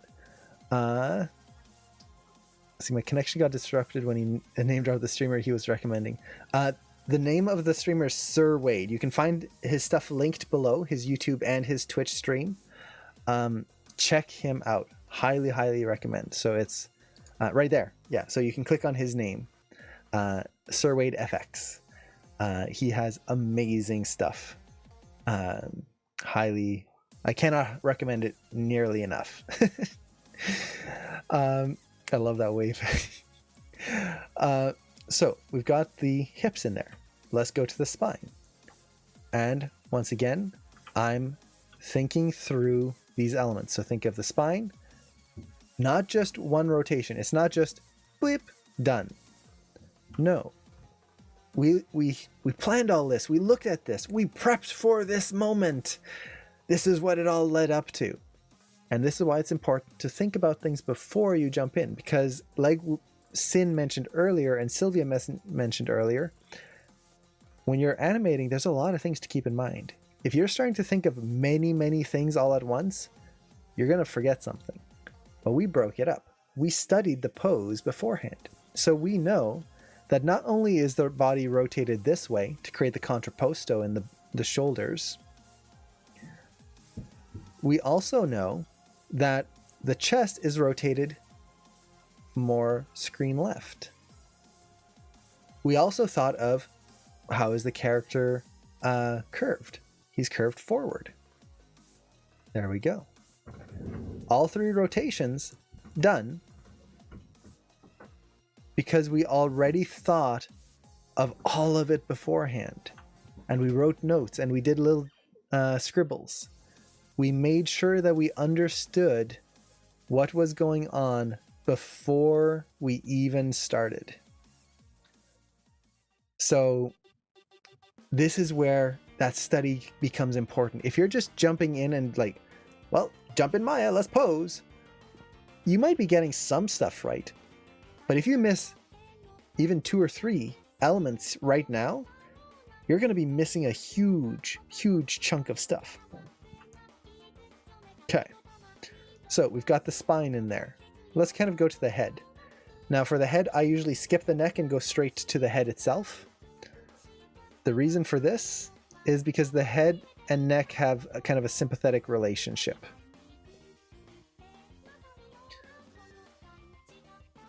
So what I mean by this is that the neck tends to follow the body around. So as the body moves, the neck stays kind of in line with the spine.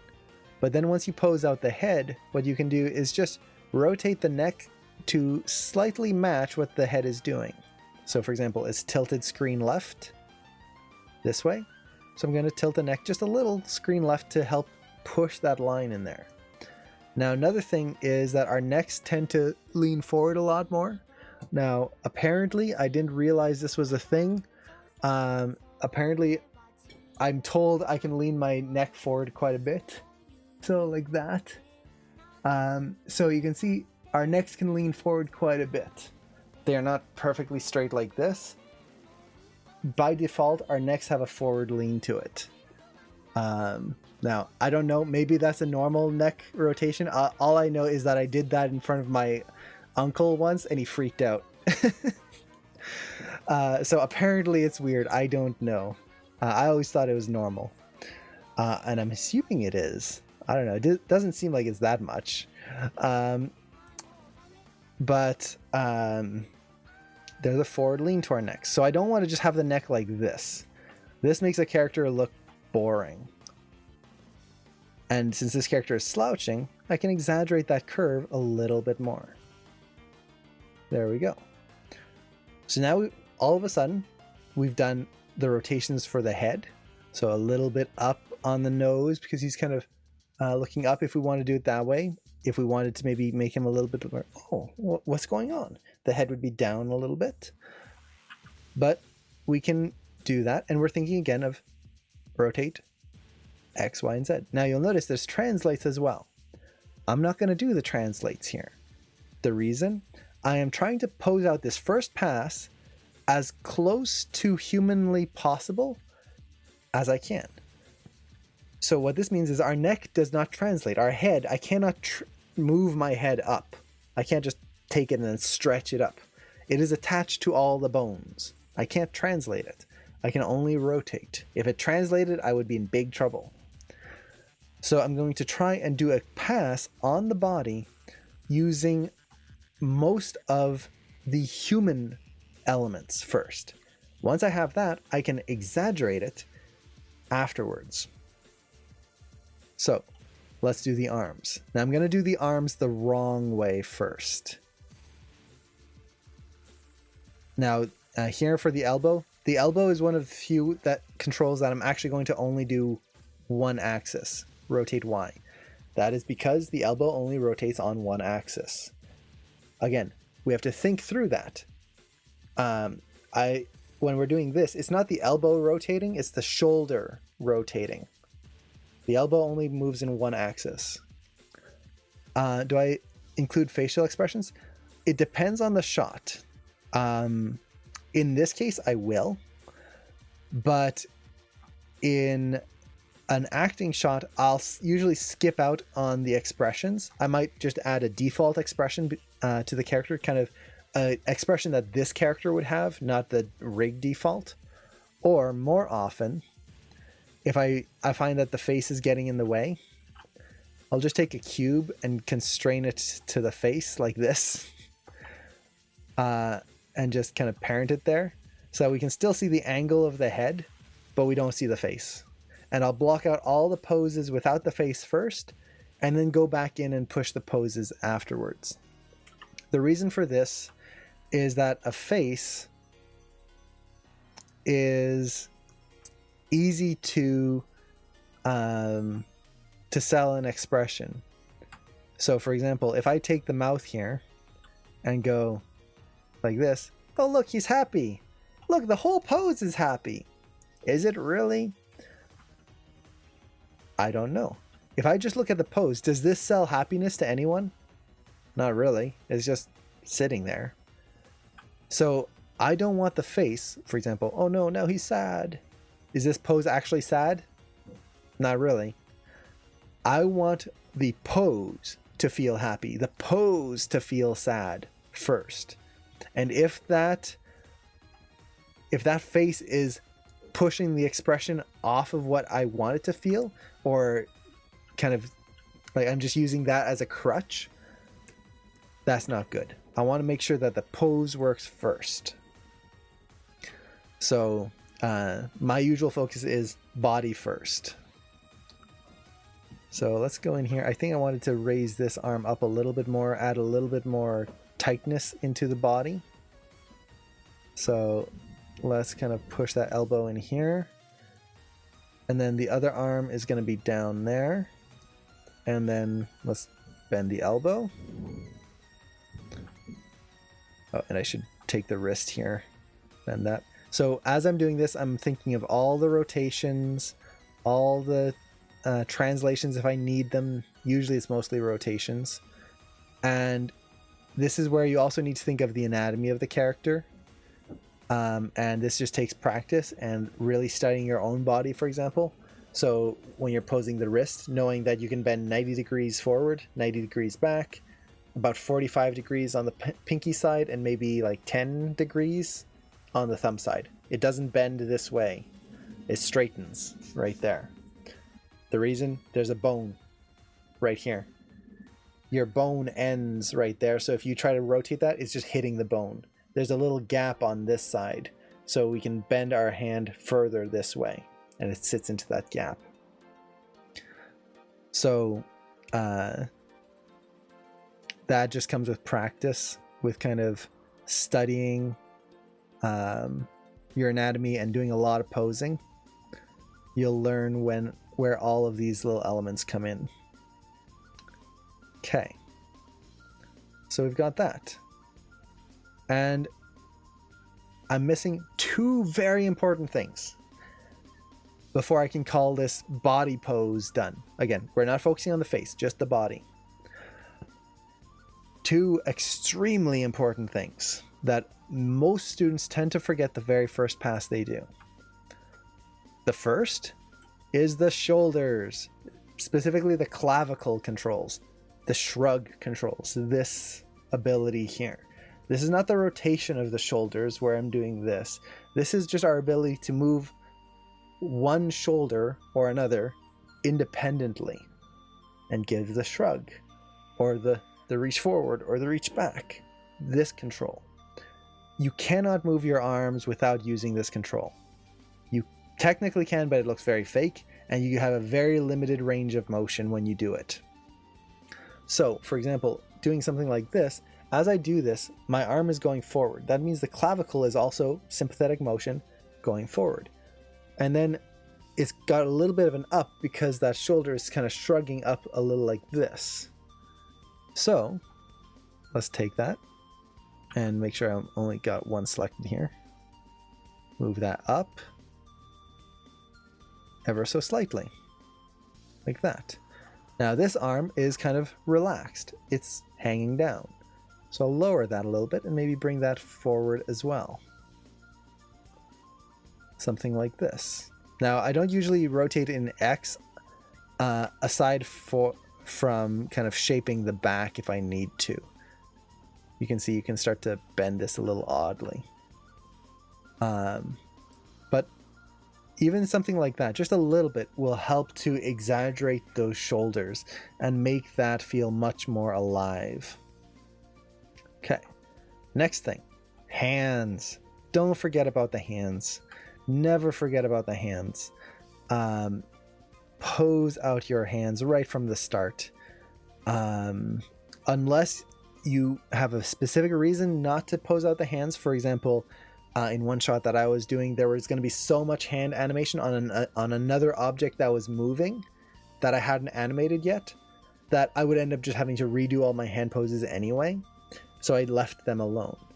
But if the hands are just there, pose them out, because that's part of the pose. You cannot finish a body pose without posing the hands. And would you rotate X on the shoulder, mirror in some way the rotation X of the chest? Not really. It depends on it's basically your shoulder blade. That's what you're kind of watching. So if you kind of look at the silhouette of the back here, it's kind of trying to push that shape right there. So for example, this, if I tried to kind of line it up with the arm, I would sink the back in. And if I tried to rotate it with the chest, I kind of give a hump and like a divot right in here. Yeah, it's more about keeping it clean and fluid and kind of using it to enhance your curve of the body versus actually using it to pose something out, because while our clavicle does rotate, it's very minor. So we just have to be careful what happens with that. But hand poses, these are very important. The big thing when you're posing out hands, don't use these master controls if your rig has it. So don't just go master fist, done. That's going to get you a hand close or something like that, but it's not going to be nice, and it's going to be a pain to animate. The only one I use here is the master cup, which gives the curl of the hand. And I like to use this because typically that curls in a nice unified way. Aside from that, everything is hand posed. And when I pose out the hands, I just look at my reference or look at my own hand, and I watch the angle of the fingers. So, for example, looking at the reference here, looking at the hand, the back of the hand to the fingers, I can see that the fingers are not quite 90 degrees to the back of the hand. So I'll bring that down. And let's do the rest. Now, I usually do one finger at a time, but in this case, because they're all kind of similar, I can bring them down. And then just clean up the rotations here. Now, another thing with rotating fingers or posing out fingers is keep in mind that rotations, the fingers don't just rotate in X or in one axis. So, for example, our elbow only rotates in one axis. Our fingers actually rotate in multiple, especially at the lower joint here. So what that means is that when we rotate our fingers, we don't want to just rotate in the forward rotation. We want to rotate inward. So for example, the pinky is going to be pointing in this way. It's also going to be tighter towards the middle finger, like so. Hey, and Broken Tangent, hello! So for anyone else new to the streams here, Broken Tangent is another amazing animator on Twitch. You can find his link down below, right there.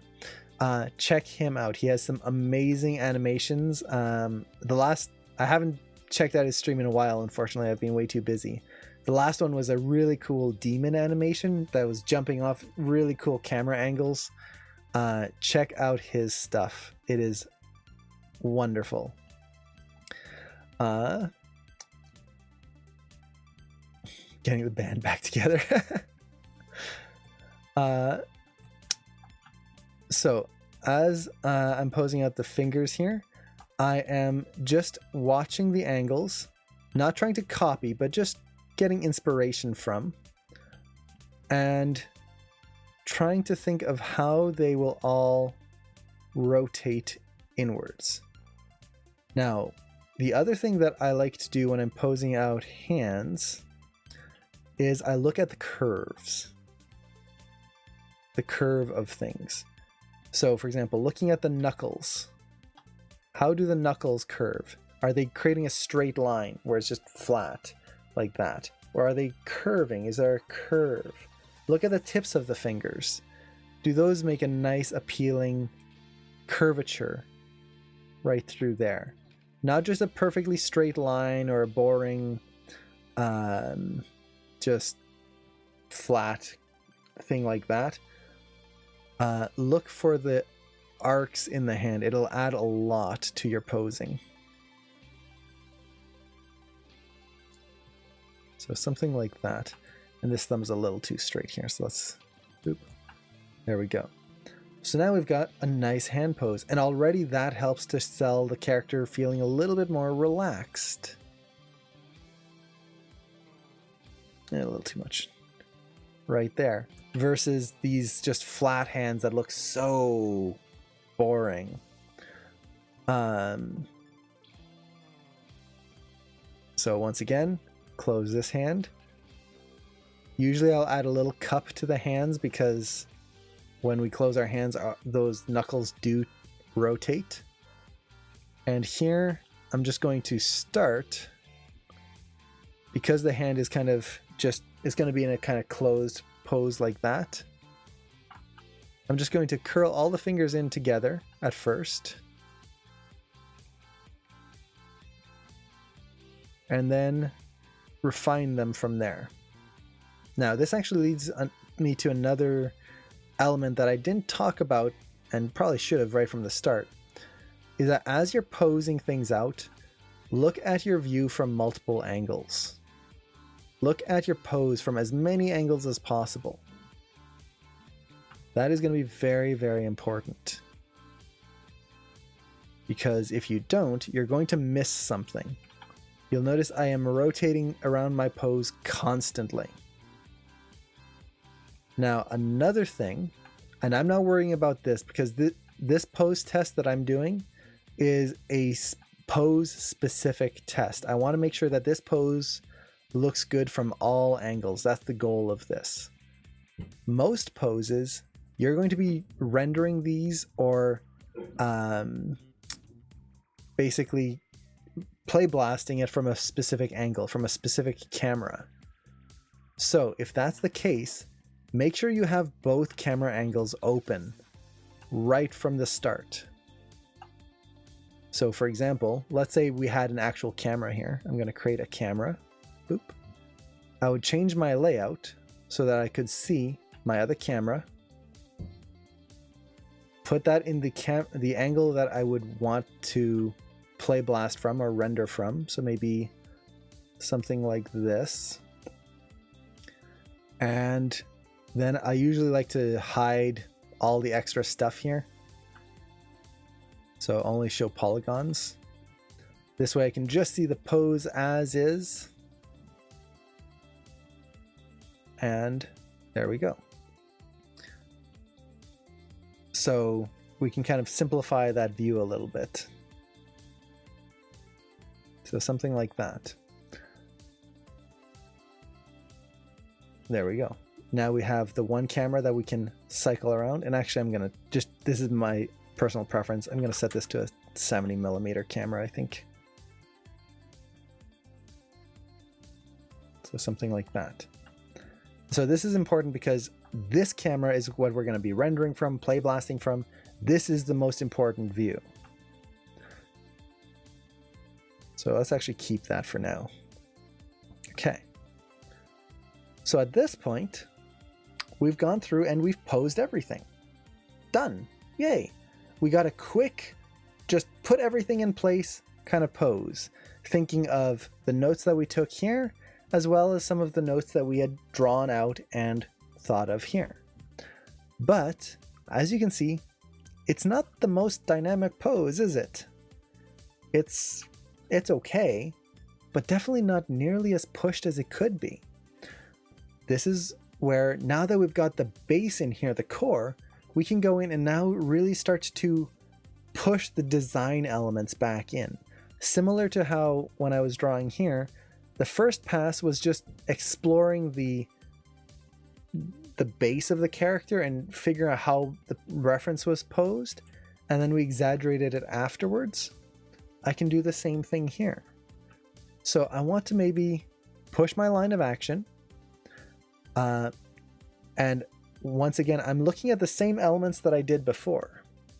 So line of action. Where's our line of action right now? Right now, it's really not that interesting. Oh no, Maya, I knew it. I shouldn't have used the grease pencil tool. Darn it. This is another thing. Save often. I haven't saved yet. Luckily, I think Maya's going to save a crash report for me. Save often. I'm actually glad that happened because it is a good lesson. You need to save your work. Especially for those of you starting out. Maya is a wonderful program, but it crashes so much. So much. Be very careful that you're not going to lose some work, because in this case I think I'm going to have the crashed save file. If not, I'm going to have to start from scratch. There we go, right there. And how long are we going to stream? Probably until I get this pose a little bit more refined. I might not do the face. I was hoping to do it, but I just noticed that's only been 2 hours. Not bad. We'll see. We'll see how far I can get with it.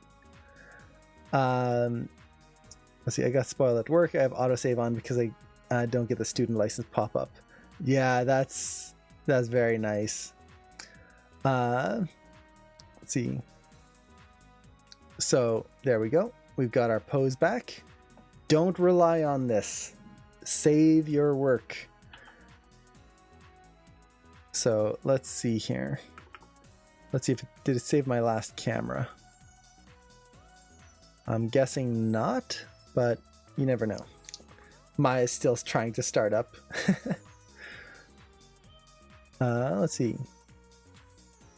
Are you saying it's okay to leave the face alone during posing? Yeah, I usually leave the face alone until I get the pose pretty much where I want it. I might put a basic expression. I won't leave it just as the default like this because it's creepy. I'll put a little bit more character into it, but just like a very basic thing. Because I want the pose to read first. If a character is just standing there perfectly straight and you put a smile on, that'll make them look happy. If you put a sad face on, they'll look sad. Does it mean the pose looks happy or sad? Not at all. It's just a straight, boring pose. So the face is going to affect how you push things. So, yeah.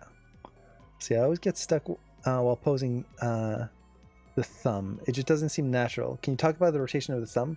Oh, definitely. I'm still waiting for Maya to start up here. So, rotation of the thumb. Animbot reminds you unless you turn that off, which I did. Because it was very annoying for me. You could also set Maya to do that as well. I used to do that when I was a student. But the rotation of the thumb, what most people tend to forget is that the thumb has 3 joints. It looks like it only has 2, 1, 2, right there, whereas your fingers have 1, 2, 3 joints. Your thumb has 3 joints. The other one is just way down here, hidden away. This is the joint that's going to do the most work for the thumb. So when you're posing your thumb, you really need to think of how this one is reacting and moving. This is the thing that's going to rotate the thumb all the way around. This joint here really only goes forward. It doesn't really rotate in any other way than forward, and then same here. Same as your fingers. Your fingers, these joints up here, the top 2, really only rotate forwards. It's these bottom ones here that add all the rotation. So all of this motion in here, where you can go in and out, forward, down, that's all down here. So that is the joint that's going to be the most important. The other thing to keep in mind, and this applies to specific rigs, the Animation Mentor rigs are well designed in this case, but some rigs, when you open them up, the thumb, if you look at the nails of the fingers, the thumb will be rotated in a way where that thumbnail is lined straight up with all the other fingers. That is not the case. The thumb, if you look at it, is actually kind of at a 45-degree angle from the rest of the fingers. Your thumbnail points out to the side slightly. So when you're posing out the hand, keep that in mind, that it does not line up flat with the rest.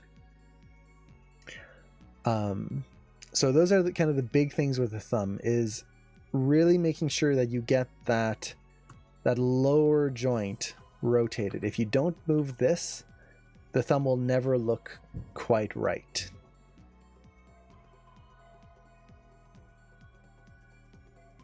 And then for the other 2 joints, it's really the very top joint, and this goes the same with all your fingers. The very last joint doesn't move as much as you would think.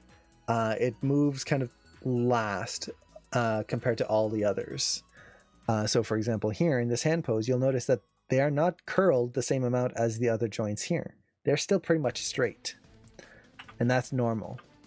The way our tendons work is that they don't really bend those end joints unless we really put a lot of tension in there, or if we really close our hands, like, well, even here, my end joints are just barely bent. and my hand's almost all the way closed.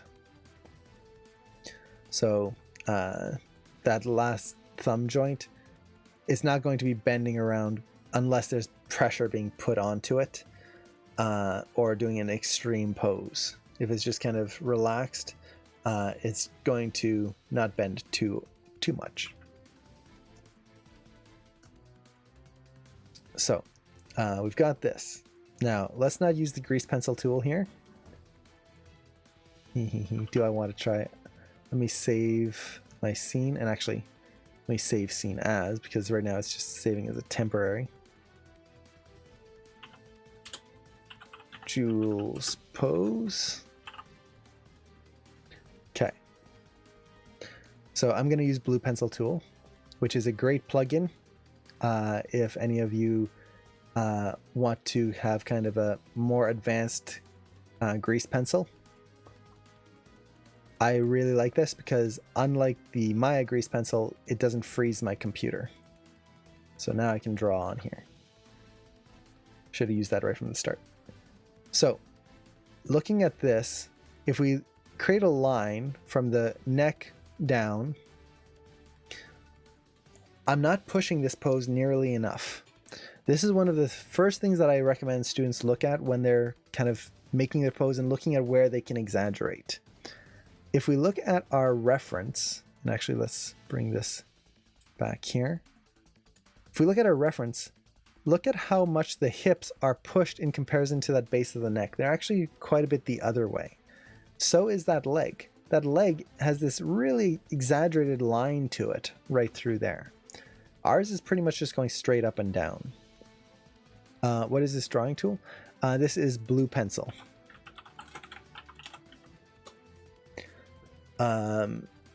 So while we're looking at that, we can kind of go, okay, yeah, if my reference is more exaggerated than my animation, I've got a problem. So let's try to push this line of action. And this is where I personally like to look at my poses in that I've drawn out, just because these are the exaggerated poses. I don't want to copy my reference. I want to make it bigger and better than my reference. So thinking of the line of action, how can we push that? Well, what if we push the body a little bit more? So push that a little bit more this way. Hips are already over. Okay, something like that. And already this has helped to push the line of action quite a bit. Now, what about leaning the character forward a little bit more? If we look at him from the side, he's just barely leaning forward. Let's push that a little bit more. And I'm going to exaggerate the spine quite a bit here, and then use the hips to counter that. This will help keep him in balance. But still exaggerate that curve right through. And let's see. I think the foot here can be a little bit more forward like that. No, too far. So maybe a little bit more like that. So I'm rotating it around, making sure he's balanced from every angle. That he's not feeling totally off in one way or another. Okay, so we're pushing that line of action. Another way I can push this is by rotating him maybe a little bit in Y, so that we just see a little bit more of the curvature of the body. A little bit more like that. Maybe I'll push the hips as well, just a little bit more up this way. Okay. So we've pushed our line of action. Now, the amount you push it, it depends on your shot. If you're doing something really cartoony, Hotel Transylvania style, you could push this way off. I want to keep this a little bit more real. Just a little bit more solid. Okay, let's go up the spine. So the neck right now is feeling a little long. So I'm just going to kind of rotate that this way. And then the head he shouldn't be looking straight at the camera. If we look at our reference, he's looking screen right. So let's get that in there. Kind of rotate the head just a little bit more this way. I could push the head, the line of action there, and just kind of get that in place. Maybe even a little bit more. So you can push this as much as you want. Now, another thing I personally like to do, and this depends on the rig, but sometimes I'll shorten the neck just a little bit. So just kind of pull that in. That way it doesn't look like he's straining his neck forward. Okay. So we're really pushing that kind of nervous character now. In my reference, I was just standing up straight, but now we're pushing this character, making him feel a lot more nervous. If I wanted to, just like what we did in our drawings, if I wanted to make him feel a little bit more kind of courageous, I would maybe bring him up a little bit more. Maybe we can actually bring him just a little higher, maybe right there. Not quite so exaggerated. So we've got that. Okay. Now, let's get to the arms. Let's think of the silhouette. So once again, silhouette-wise, what I'm getting right here is complexity on both sides. This kind of elbow kind of sticking out here adds complexity to this, what should be a nice simple line. So let's kind of bring this in a little bit more. It's going to hide our silhouette, but it's going to push the simplicity. Maybe bring that shoulder down a little bit more. So this is where you have to balance what you want to sell. Are you selling the simple line of the body or the silhouette? Is that elbow really important to show out there? Not really. In this case, I think this arm is going to be much better to try and sell. And I can push that and maybe push the hand out this way, trying not to bring the elbow too far, but maybe something like this. Now we get the silhouette of the hand out and visible. Something like that. Or I could change it the other way. Bring it in a little bit more. If he's more of an introvert, this would give more of that feeling of everything coming in and being very nervous. So it depends on the character. This is where you really need to know, who is this character you are posing out? Are they very confident? Are they very nervous? It changes a lot of how you're going to pose things out. So maybe we'll go with the nervous, since the body is kind of pushed in that direction as well. So we've got the hand kind of posed out here. Now, one thing I'm going to try and do is, right now the hands are positioned over his neck, which color-wise is not giving us a very strong silhouette. And this is basically, if you have something black, for example this pen, and I put it over a black background over there, you can barely see it. But if I put it over here, it comes up clearly. Whenever you're posing out a character, try to think of the color value that you're posing. In this case, if I want this hand to show up, I'm going to try and lower it just a little bit to down here. Or I might try to raise it a little bit to not just be on the pure white or pure like skin tone of the neck. So maybe a little bit more like this. Still trying to keep my silhouette. Try to avoid the elbow just being lost in overlap, so that it doesn't just overlap straight with the shoulder. So maybe something like that. So trying to think of all these design elements and putting them all in together. Okay. Maybe push that hand up just a little bit more there, and I wonder if I can, he's nervous, he'll hold onto his side a little bit more, like that. There we go. We've pushed that pose. So if we compare it to what we had before, this is the first pass that we had, and now we have that. Just a little bit more exaggerated.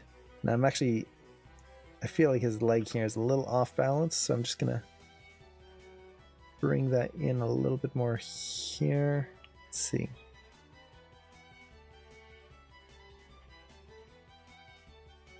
I think what I need is this leg to come out further. More like that.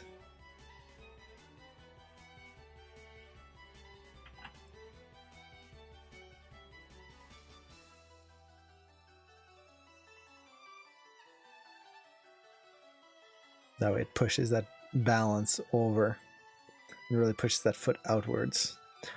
So he's kind of mid-step right here. Now if I didn't want that foot to be quite so far, I might be able to just bring it in a little bit more. Something more like that.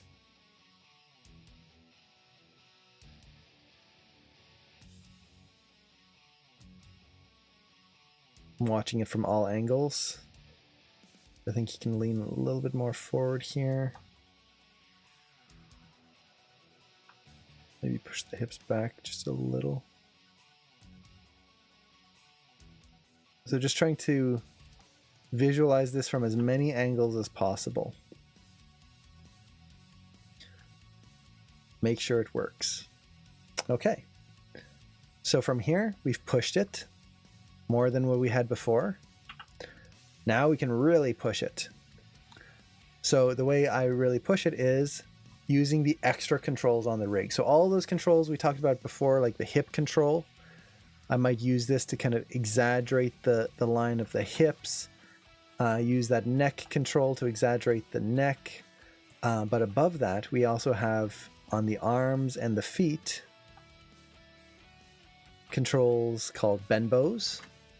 They're also called shapers. There's all sorts of names for them. These will allow you to bend the body into more interesting shapes. So in this case, this is going to really help with the arms, for example. So, this is Maya, specifically Maya 2019. So for the arm here, I want to get the feeling that this arm is pushing against the body. And right now it's kind of got this little dip in there, which is okay, but if I change it, I can round that out, make it look a little softer, and make that just feel a little bit more interesting visually. Same thing with the lower arm here. If I really want to sell the feeling of pressure being put into this arm as he's holding himself tightly, I can just kind of round that out ever so slightly. So now we're just shaping that arm just a little bit. Maybe the other one as well. I'm going to actually tweak something just because I kind of like the look of this a little bit more. Bring the elbow out just a bit.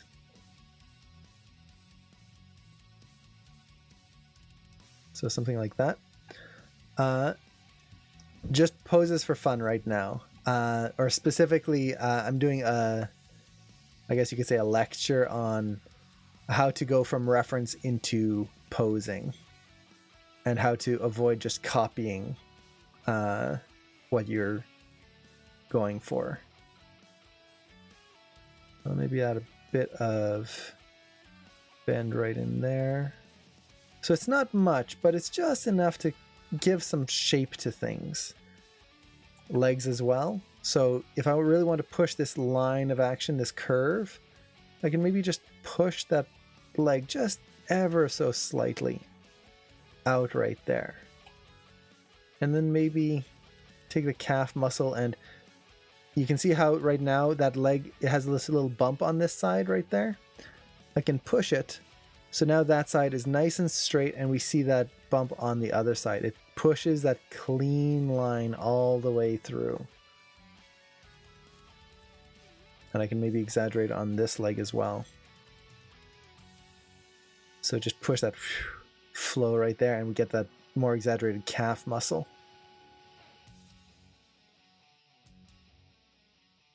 Something like that.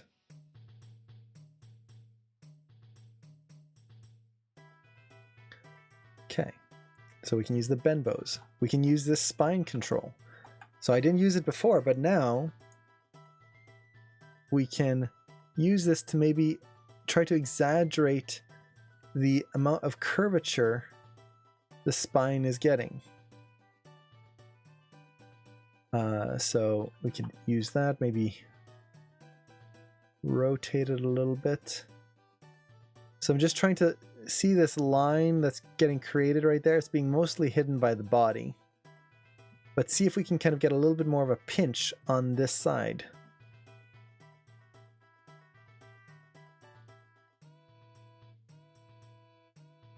Something a little bit more like that. So we get that nice curve versus complex.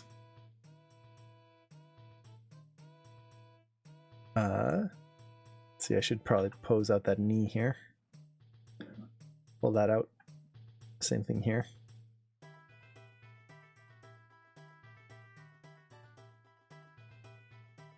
Maybe bring his hips just up a little bit more. No, that's good. So something like that. And I just realized I am forgetting to say thank you to all the followers who've jumped in today. I'm so sorry. Usually I say thank you to everyone, and I've been so caught up in the demo today, I totally forgot. So Martin, Zelion, thank you so much, as well as Basher, Tuxiana, Fair, Shinty, Echo, Evshia, Zumaki, Maju, Fizzleburger, Dogma. Thank you all so much. Haven, I really appreciate it. Maya Gremlins, yes. Always blame the Maya Gremlins. Okay. So I can also try to push maybe the curvature of the lower spine. So let's see if I can maybe push this a little bit more here. So now I'm actually translating the spine. I don't usually translate, but sometimes it helps to push that curve a little bit more. So maybe we get something like that. So if we look at our pose, the evolution of it, this was what I typically call the first attempt at Maya pose, where you open up a shot and you just move things and try to replicate a pose, and nothing is there. It's missing so many elements. It's just not good. It's missing too much for it to even work. So what we need to do is we need to analyze, and even just a simple analysis and getting all of the rotations, translations in place will get us a pose that feels much stronger. From there, we can exaggerate, which will help to push it to that next level. From there, we can start to refine, and you can see, especially on the arm and the leg, how those Benbows really change the flow of the pose, and it kind of makes it feel more organic versus kind of lumpy or kind of straight, I guess you could say. So from there, let's say we are done with the body. Let's say this is what we wanted. A little bit more of this one right here. Now, if I wanted to, I could try to exaggerate it even more. So that would be like pushing this leg out, maybe bringing his hips down a little bit more, just so he's not quite so straight. Little things like that could help. But let's say this is done. Now we need to move on to the face. Let's see. How would you make him look in the air as if we're looking at an airplane? Let's say he's in this pose and then he has to look up. It's going to be in the head and the neck and mostly the eyes. So for example, if he's looking at a plane, his head would tilt up, and because his head is tilting up, so would the neck. So you'd get something a little bit more like that. Now, if you have a rig that doesn't have eye controls, this would pretty much be it. But if you have eye controls, you could then use those to push that up even higher. And depending on how high the plane is and how much you want him to look up, I would also maybe add a little bit into the chest as well, so that you get a little bit of straightening. If you do that, then the hips would move forward ever so slightly as well to counter that. So that one head move, depending on how big it would go all the way down to the hips. Let's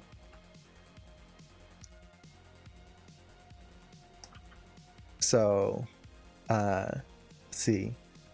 So some kind of surprised feeling, so to speak, with his eyes and mouth. Oh, so if, for example, he's not just looking at it, but there's fear, that would just be like really pushing the facial expression.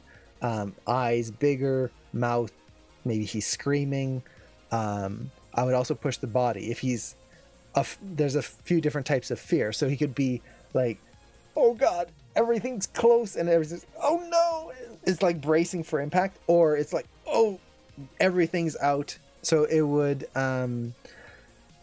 go through the entire body. I would try to add that tension to everything. So for example, this foot right here, by being up like this, makes him feel very light on his feet, because he can just move at any point. If he's afraid, he's going to be more grounded, ready to run. This is a very light, it's not a very powerful foot pose. So everything would be kind of flat and really trying to just be ready to go out in any direction at any time.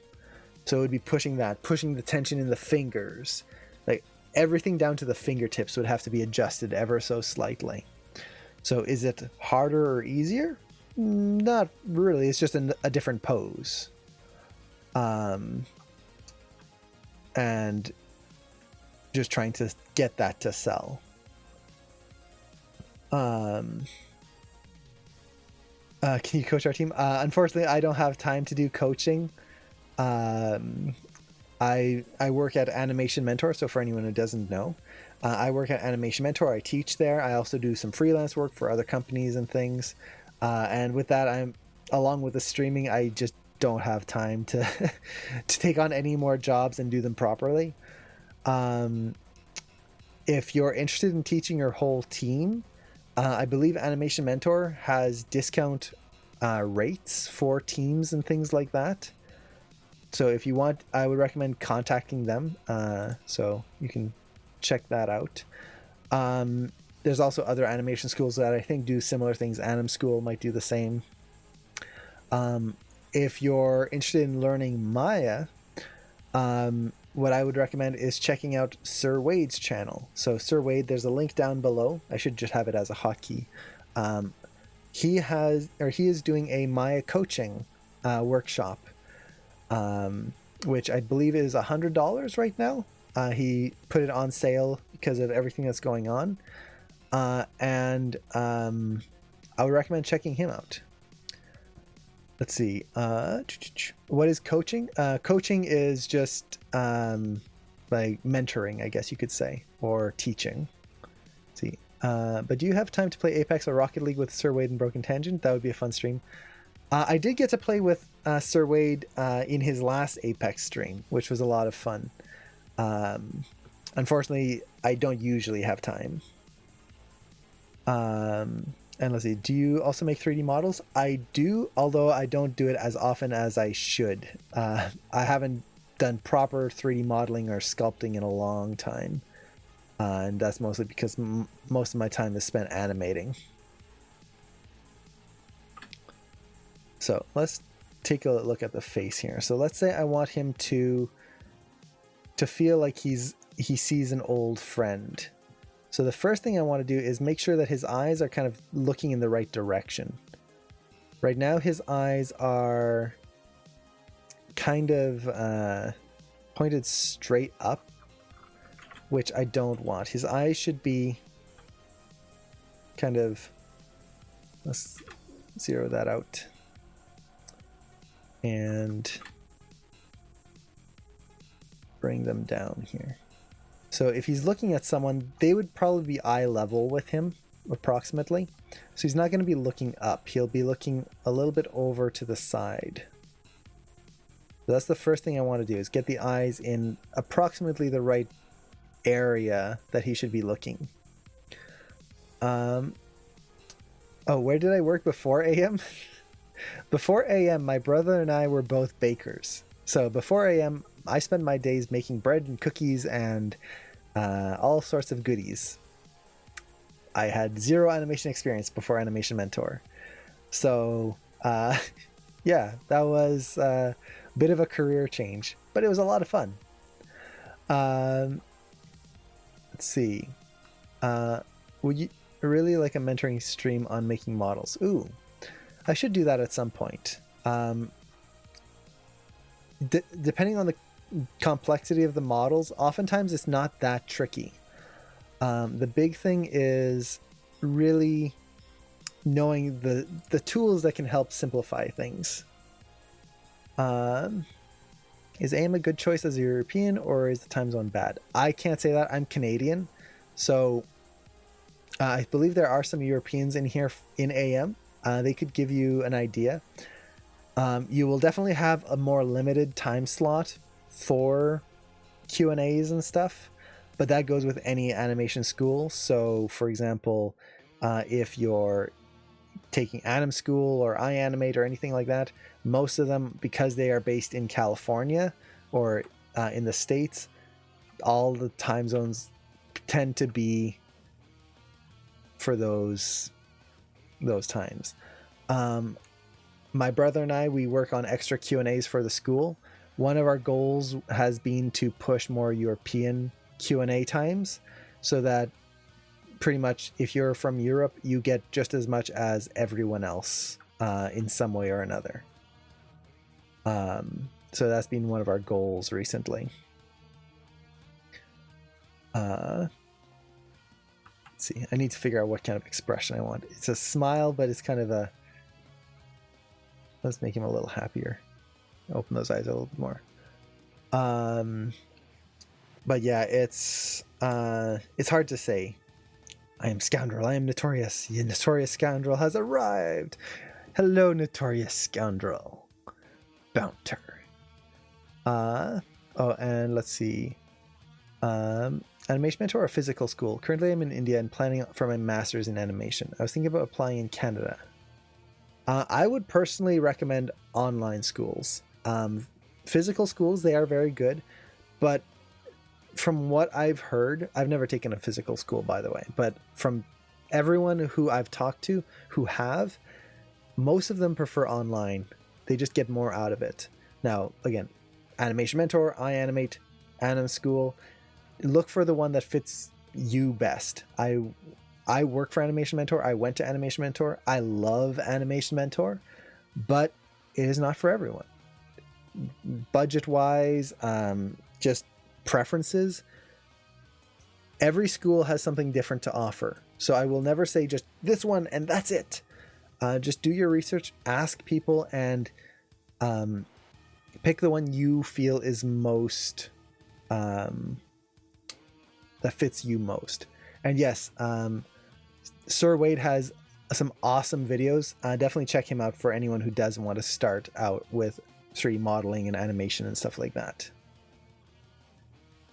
Let's see. In animated movies, things often happen very quickly with characters moving, etc. And I feel that all the little nuances and movements are sometimes lost on the casual viewer. Is that frustrating as an animator, as those details can be lost that you spend hours, maybe weeks on? I never feel like it's lost, or I never find it frustrating. For me, I like to add these details because I find it fun. And I also feel that it'll add a lot to the final motion.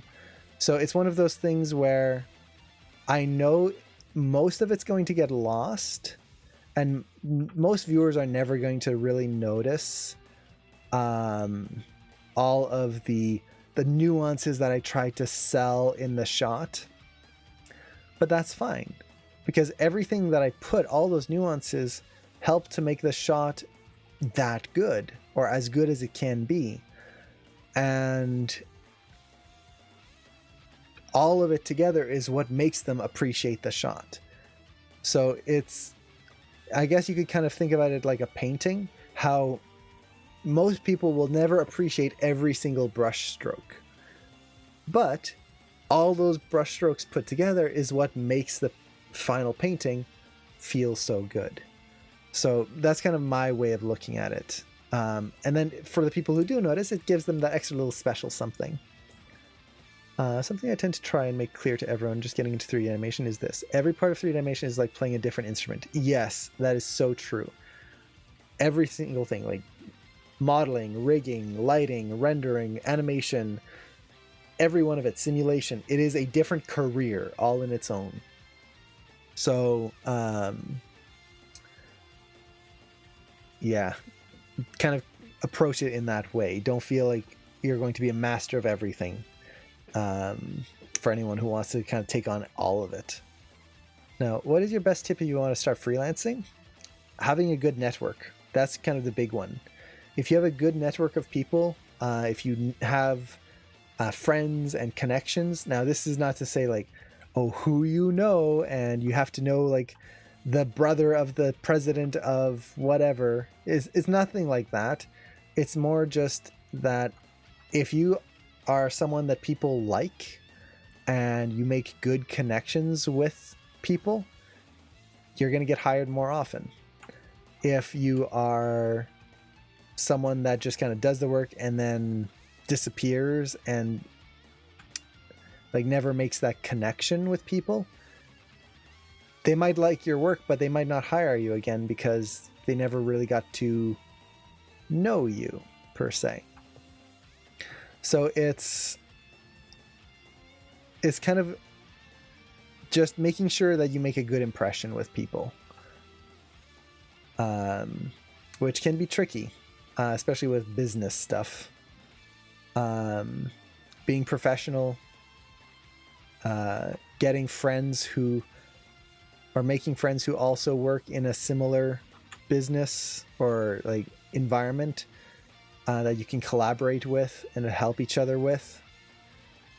Keep in mind that we are not competing against each other. In a sense, we are, because we're looking for the same jobs, but we are not trying to what's the right word? Fight and beat each other down. We are trying to all work together to make the industry as good as it can be. So, for example, if I am not able to take a job at a specific studio, I'm going to be telling my friends, my connections, about the job. And even if maybe it is a job that I really want, I might tell someone, if I know that they are also looking for a job, I might tell them about it too. And technically, yes, we'll be competing for the same job, but I'm helping them out. And I know that they will help me out later on too if I ever need help. So it's being kind, being the person you would want to work with, basically. And not adding competition or kind of strife into the industry. If that makes sense. Is it like wake up at 4 a.m. for classes? No. There are classes at the European time zones. Oh, take care, Nicholas. Now, depending on your mentor, you might want to get a 5 a.m. That depends on if you really want to get a certain mentor. Let's see. My professors have zero faith in me. Oh, that sucks. Final mission was originally supposed to be a 1 minute, but they told every student to put it down to 15 seconds because of the virus. Oh, no. Yes, complete the film and on time. Nice. Let's see. I'm way behind on the chat. Let me catch up super quick. I'm from Mexico, and all animation schools are entirely physical, and the lack of a lot of industry knowledge. So I entered Animation Mentor this spring. Hey, congrats! So excited to class with Martin Hopkins. Oh, he's awesome. So, any advice? The big advice that I would have is be ready to put the hours in. So it takes a lot of time. Animation it takes practice, it takes time. Put the hours in. And this can be very hard, especially if you're working and all of that. What I typically recommend is at least try to put an hour or two in a day, except for one day where you take a complete day off. So, for example, one day you might just spend the day opening the scene, testing the rig, make sure everything works. Another day, it'll be attending your Q&A and studying. If you've got nothing else to do, study some extra material for whatever you're trying to do. Spend an hour or two studying extra stuff. By doing that, by the time you get to the weekend, which is usually when most of us have time to really dive into our shot, you've already studied, you've already learned, you've already done everything you need to do so that you can just focus on 100% pushing your shot forward and not catching up or running into tech issues. So this applies to adding adjusting your mentor notes. Don't wait until the weekend to fix what your mentor told you to fix. Do it during the week. That way, when you get to the weekend and you're ready to just keep animating, you're just doing more stuff instead of fixing the problems from before. So that would be my main note. See, those details are never lost. As a lot subconsciously. Exactly. Let's see. Is shifting to Canada a good choice for animation? Do graduates end up with a job? Most graduates will end up with a job at some point. Now, the big thing is you'll look at numbers. For example, I forget the exact numbers, but let's say Animation Mentor. It has I'm just making a number up here. Don't take this as fact. Let's say it has a 50% job application rate. So what that means is 50% of the students that graduate end up at a studio. When you look at that number for any school, keep in mind that that number is only for, I believe, the first 6 months after a student graduates. It doesn't count students who get a job later. So if it takes a while for them to get a job, they're not counted in actually getting a job. So don't ever take those numbers as fact. Usually, if you work hard at it, you'll get a job at some point. Now, where you live, definitely Canada and the States are probably the big hubs right now. But Europe is doing really well as well. I know a few students who got hired in Europe and are doing wonderful jobs there. China and Asia is doing a lot of really cool stuff. You don't have to move to Canada. And there's a lot of freelance work, remote work that's also coming up. So you might be able to get lucky with that. It's definitely shifting more towards remote work. Will you wear Majora's Mask for social distancing? It is not wearable, but the eyes do light up. I just don't have it plugged in. I do kind of want to light it up just for the sake of it. What do you suggest for those who can't make those connections because of mental illness? That's tough. Now, I do suffer from certain mental illnesses. I will admit that. And it's made certain things difficult.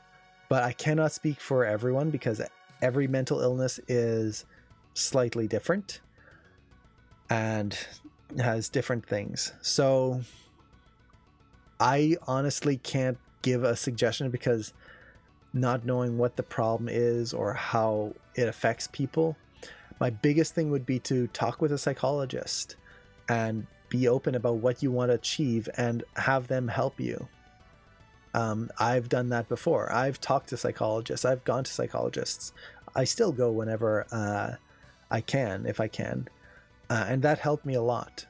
So that would be my biggest suggestion, is really talk to someone who is experienced and who can give you the proper advice, because there's so much individualism in that. Let's see, there's a lot of big VFX studios in Montreal, always hiring because it's very hard to live there with long, cold winters. It's a great foot in the door place. Yes. Yeah, I agree. I wouldn't move unless you have an offer. So don't just, for example, pick up and go to California because, hey, you're going to move there and then you're going to get a job. No. Try to get an offer first. because the last thing you want is pick up your whole life and then maybe you're not able to get a job right away, and now you're just living in a place that you might have to move from anyway. No, that works for some people, but just be careful. Let's see, trying to catch up here. I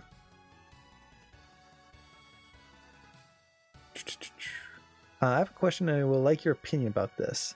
I'm taking the 3D modeling course, nice, and I can't decide to do my character with my drawing skills or pay a character designer for a better design, or ask someone that already have a character permission to do their character in 3D.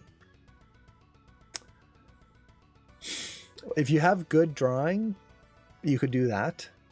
If you feel like your drawings won't get you the design you want, you can definitely pay a character designer or commission someone to do a design for you. That depends on your monetary situation, if you can afford it.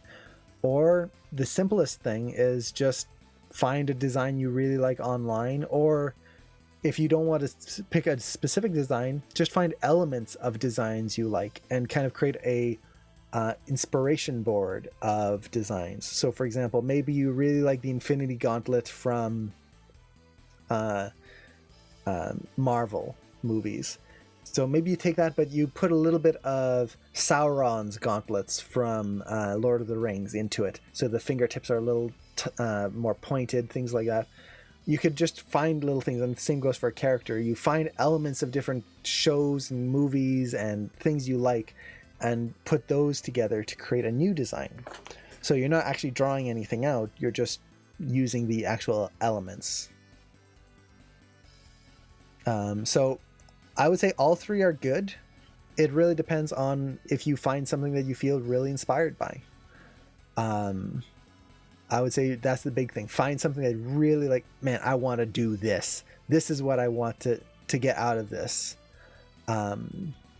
If you have a design that is like, okay, I guess that works, that's not going to be as fun.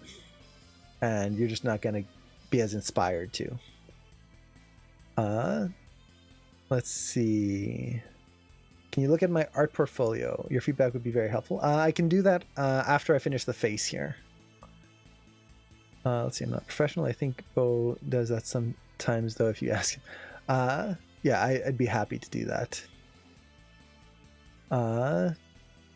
Very important aspect that even though I'm focusing on freelance art at this moment, that makes me consider signing up for Animation Mentor once I have more money saved up is the professional connections. Yes, Animation Mentor, the biggest thing that it has over every other school is the connections you have. I've made so many connections that I've never really had to apply for a job, ever. I applied for one job. All my other jobs were just word of mouth and went, hey, you want to work here? Sure. And got in. So that is amazing. Now, that doesn't happen to everyone, but that is the power of Animation Mentor. As long as you put the work in, it's not going to be automatic. You're not just going to get the network just by being there. You have to put the work in. You have to make sure that you are giving back to the community as much as you are getting from it, but you will get something that is amazing out of it in the end. Let's see. Oh, I gotta go. I just got to summon to a shift at work. Oh, take care, Abramation. Let's see. I feel like because of my anxiety and Asperger's, I can't ever fit in the professional world. Oh no, you definitely can. Now, for example, like you feel like you work best alone. There are ways to work remote. Most of my work is all remote nowadays, so I never actually go into a studio. So in that case, that would work perfectly. You can just work from home and not have to deal with a bunch of people. There's also ways that studios can kind of help with that. Usually that's with bigger studios.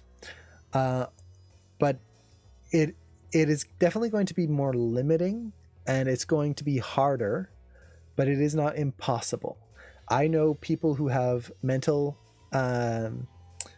illnesses that work for big studios. I know people who have physical limitations. They do amazing work. Like your physical and mental abilities are not going to stop you from achieving it. They will be harder. Yes, I will not say it's, oh yeah, no problem. No, it will make it harder. Yes, in certain areas it'll be very difficult. But if it is something you're passionate about, you will make it. It's just kind of persevering and pushing through and finding a way to get it to work for you. Let's see. I'd love to get into animation and would love to seriously put the time in on something like Animation Mentor, but I live in a small town in England and I'm not going to move to a large city, so I feel like this would always be more of a hobby. Well, I live, you live in a small town in England, and I'm at the bottom of the chat here. How many people live in your town? How big is your town? Because I live in a small town in Canada, in Manitoba, where there's no studios. My town has 1,000 people in it, total. It is a retirement community, which means that everyone here is, I would say, the good majority of the town is above 60, if not older. It is a farming town. There's just farms all around. And I work in the industry.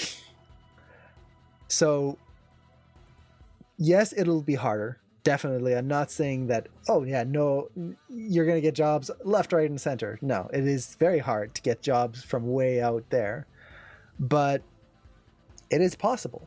Now, for me, I had to build a 70-foot tower to get internet. That was my big hurdle because I don't get internet way out where I am. So there's going to be a hurdle, yes. But it's not impossible. And you live in England, you mentioned. There's a lot of studios nearby in England that are hiring, so you might have to move. Or no, you mentioned you're not going to move.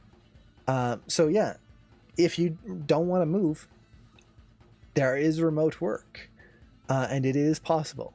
So yeah, I would say go for it. If you're really passionate about it, do it. And you never know what options will happen. Let's see. It takes time to find a support group of animators you can trust, but once you found them, you are a very tight-knit group. Yeah, exactly. So it is very important to watch out for things like that. Like, again, build that network. So like for me, I have secondary PTSD.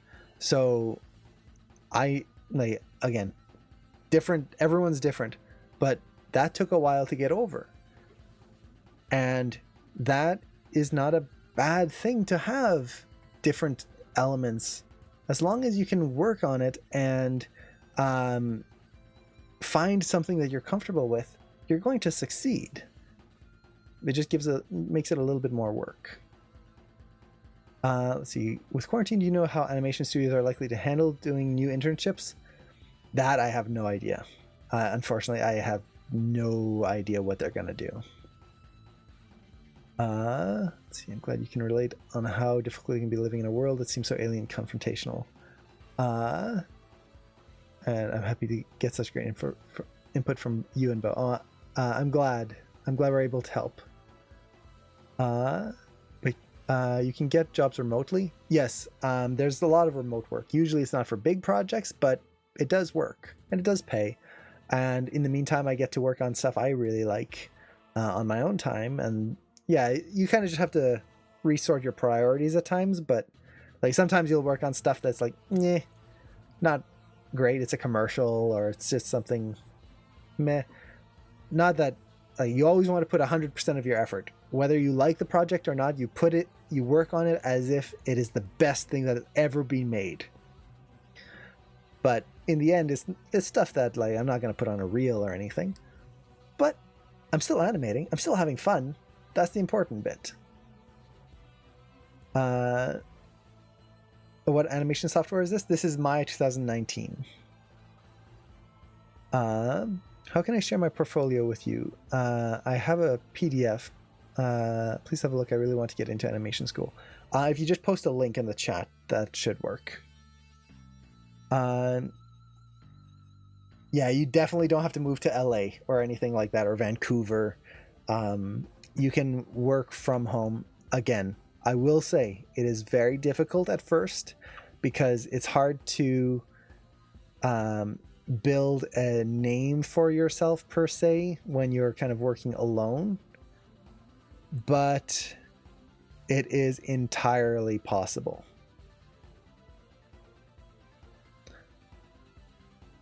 Um, you just need to have that network.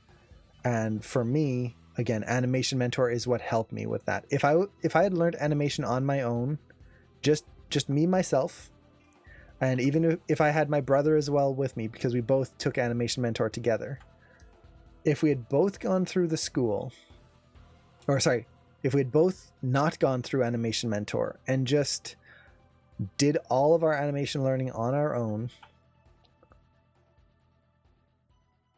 I don't think we would be working right now, because we would, because of our issues with like talking to people. And again, when I started Animation Mentor, I was close to being xenophobic, where I had trouble talking to people, I had trouble interacting with people.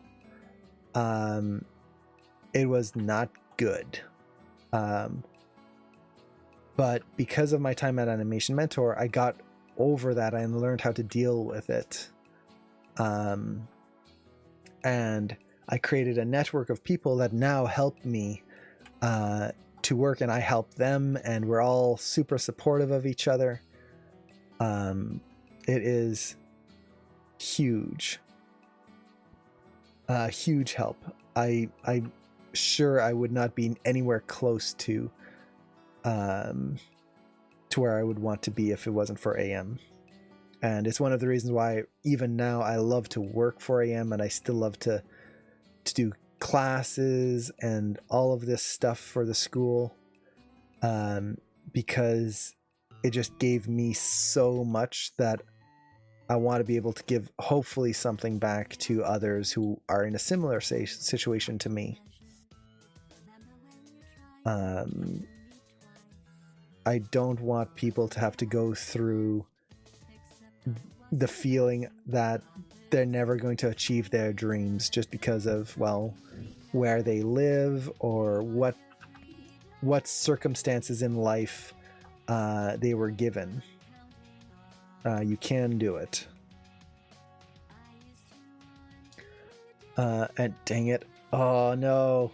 I love this song, but I'm sorry, I've got to mute it. The reason I'm muting it is because if I don't, the video recording is going to lose all the audio in this segment. Oh, darn it. I love this song. Let's see. Completely random, but I would love it if animation tools were program agnostic. So many good Maya rigs, but I started with the other aspects of 3D in Blender. So I'm continuing that trend with animation. It's hard to translate Maya tips into Blender. Yeah, that it would be nice if rigs were more just like usable in any program. Unfortunately, the main thing is that every program has like a slightly different rigging setup, and it's just kind of a pain. But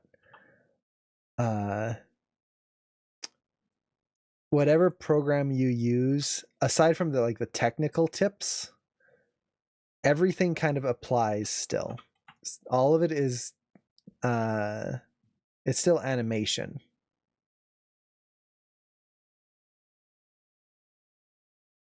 So luckily, like for example, if I was to move to Blender or if I was to move to Houdini, I would use all the same animation techniques.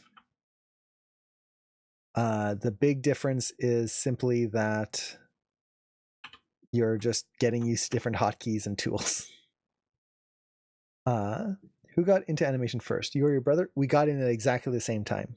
We were bakers together. Before that, we were web designers together. Before that, what else did we do? We did construction together, very limited construction. And then we were animators together. We've done the same job at the same time from the start. So there's not one before the other. I feel sharing hobbies can be hard. My brother very talented, but my family notices his amazing work and wonders what I do for a living. Yeah, that's always tough. Now, luckily, Cameron and I are like we always do things at the same time, but he is like way better at drawing than I am. I'm better at modeling and rigging than he is. But for us, we never found it as a hurdle because we could just help each other out. But we were lucky in that everyone was very supportive of us like equally. So that was very nice. When you joined AM, I bet you never thought you'd end up working there. Yeah, never. When they hired us when we were still in class 3 at the school. So we were still working or taking assignments, or we were still doing assignments and stuff as we were hired. And that was just like, it was so weird. But it's probably one of the best things that ever happened to me. And I'm not saying that as an exaggeration. Like, working at Animation Mentor has been one of the absolute best experiences of my life. The people there are amazing. The people I've met through there are amazing. It's made my life so much better. I cannot ever promote AM enough because of what it's given me. I will always be indebted to them.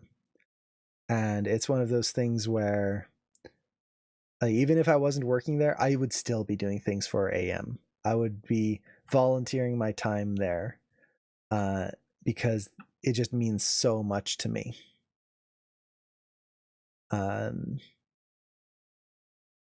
So yeah, I count myself very lucky every day just for being able to work there.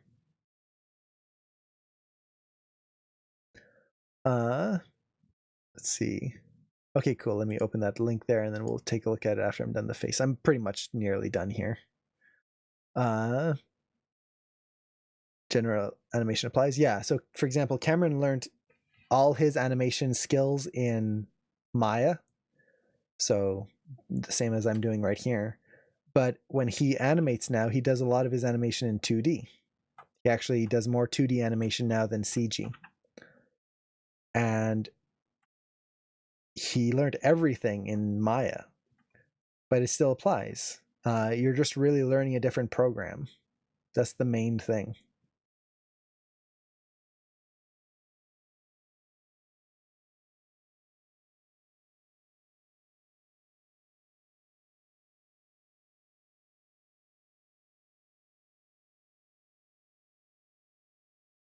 Let's see.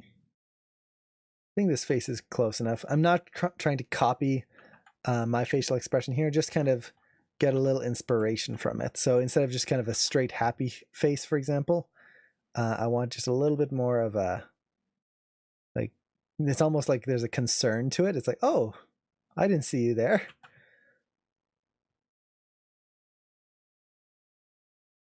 Still happy, but just like this kind of confused happy.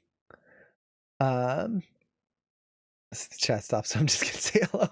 Yeah, the chat was really going there for a little bit. Usually, like the chat, there's a few messages here and there, but I really had to spend some time to catch up there. It was awesome. I'm glad there were so many questions in there. See, best part of working from home is making random delicious food. Like, yes, I just made a strawberry peanut butter protein smoothie this morning. It's so good. Especially when it's like chocolate protein powder. It's like got everything you need. It's got the carbs, the protein, not so much the fat, but it's so good. Well, I guess fat from the peanut butter. Yeah, see, it's got everything you need.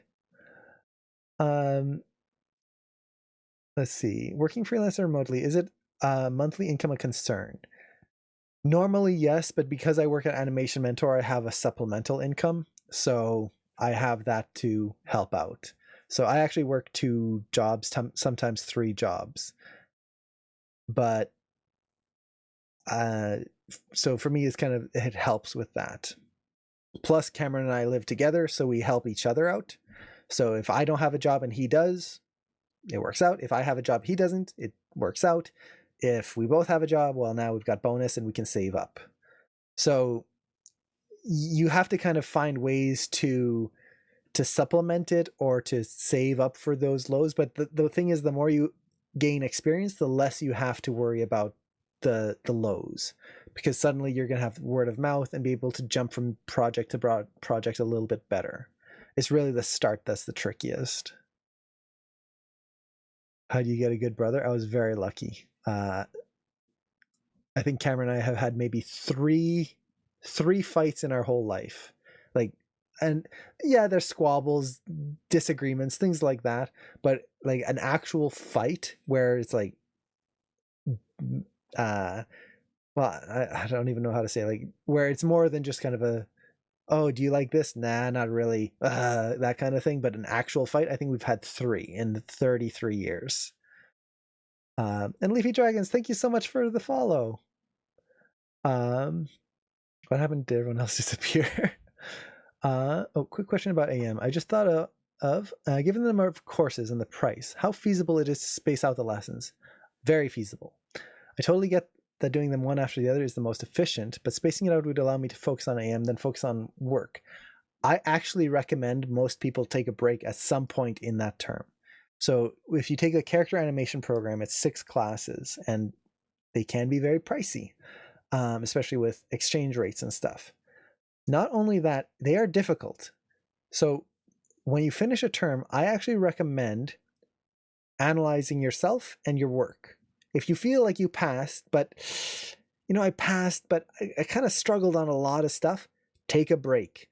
Really focus on understanding what you didn't really understand and get better at it. Use things like the streams here, get some feedback, keep working on your skills, and jump in at the next term. It'll make you better.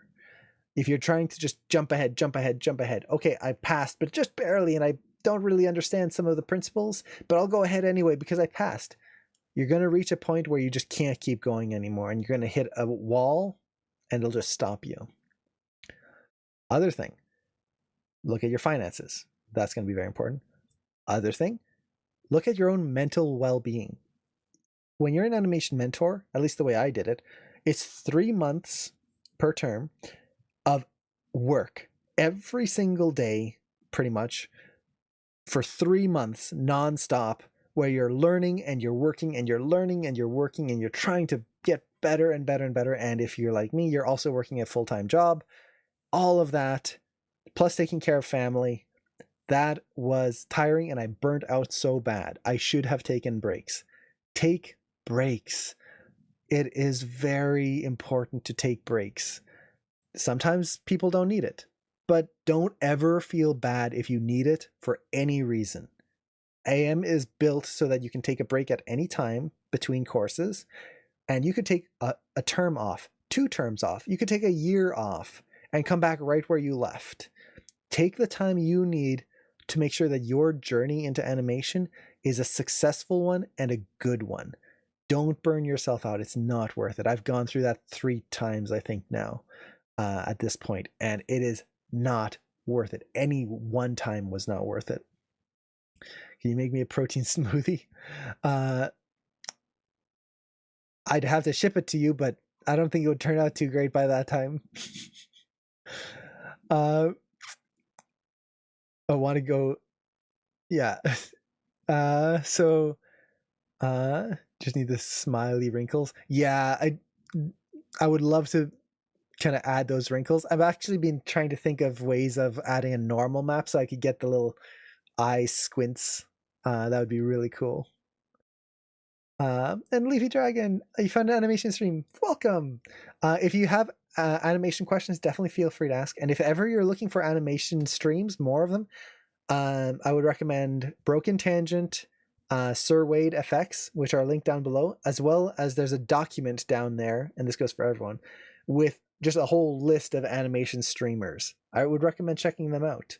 And you might find some work that's really, really fun. So and I just saw Dr. Zoidberg. That is an awesome username. Thank you so much for the follow. And Alias, thank you so much as well. And I think Johnny B Cat, thank you so much as well. I've been trying to follow this, but for some reason I can't hear the notifications. And Anton, oh wait, that one came in. What the heck? My notifications haven't been working well. Let's see. But thank you so much for the follows. I really appreciate that.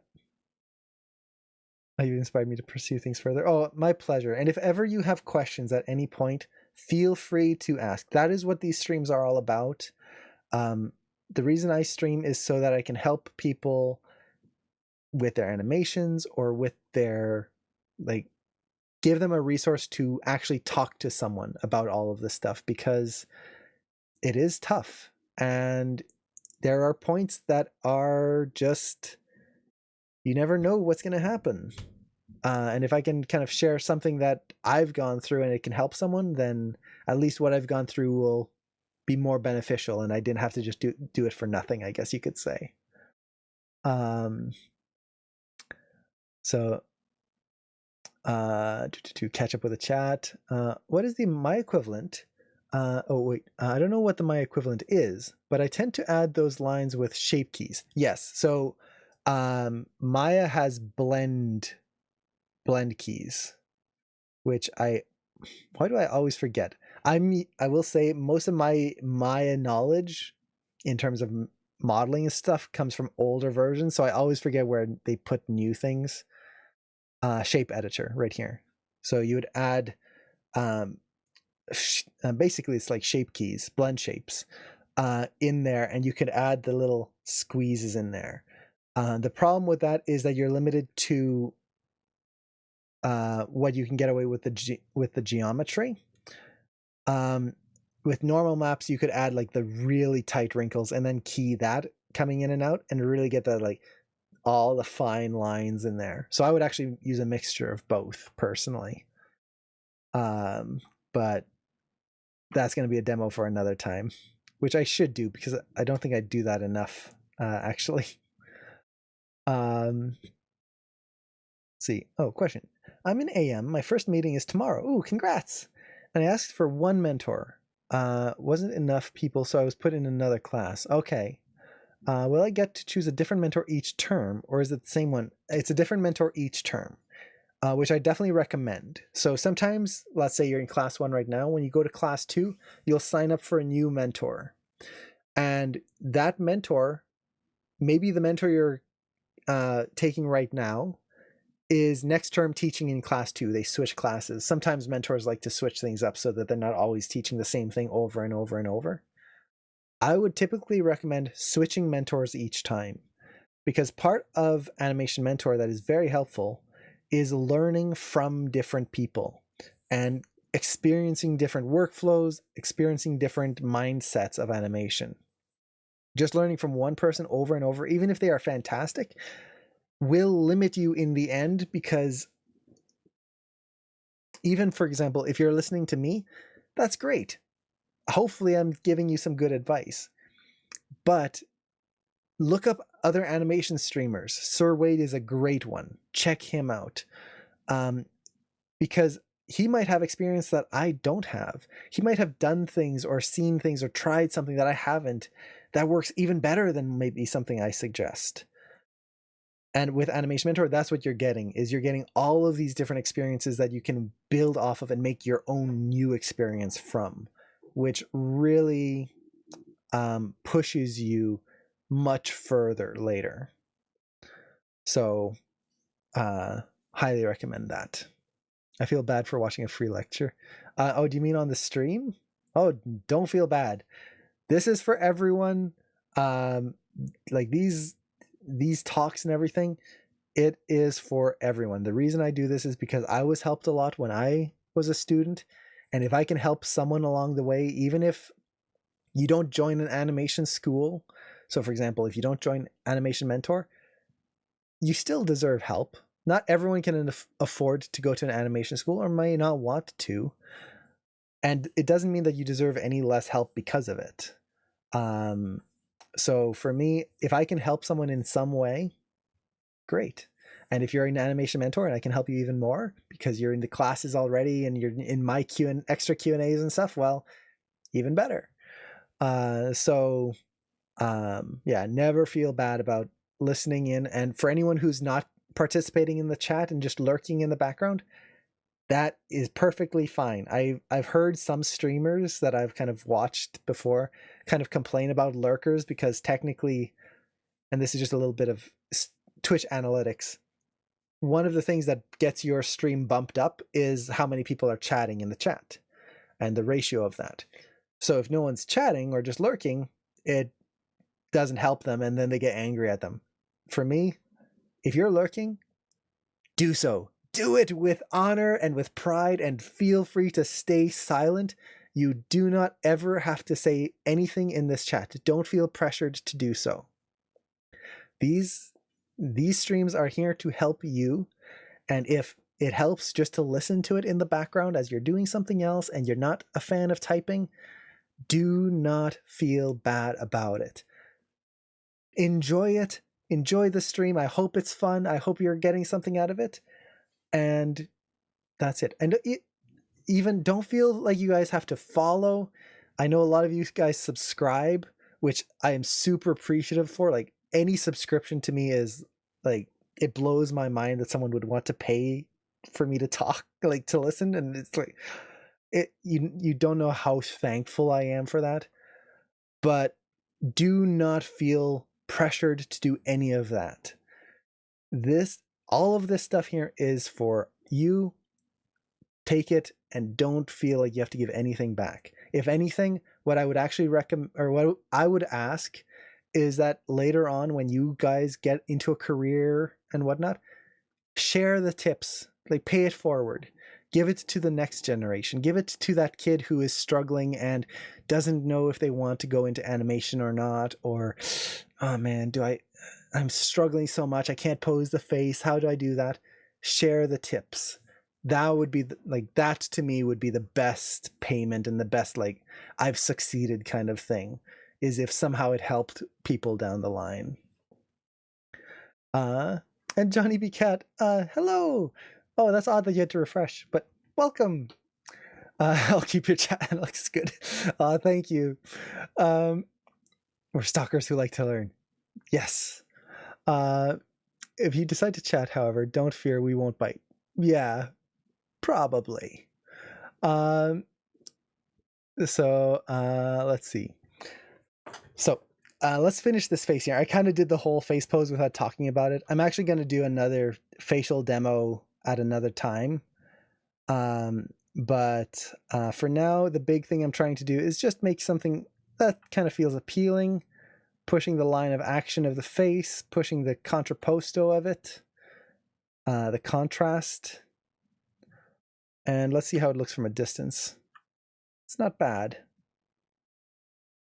I could probably exaggerate a little bit more, just so we can see the facial expression a little bit more clearly from over here.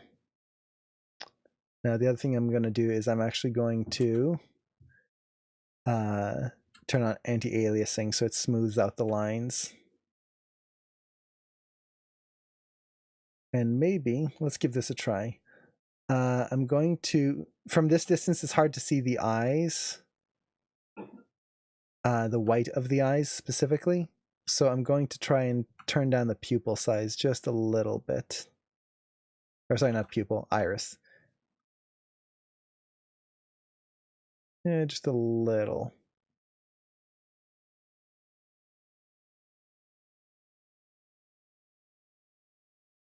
And maybe we'll try to push the curl of the lips or the curve of the mouth just a little bit more, so we can register it as a smile a little bit more clearly from a distance. So there we go. And let's frame this up. Boop. Kind of put it on a third line there. Now we've got our pose.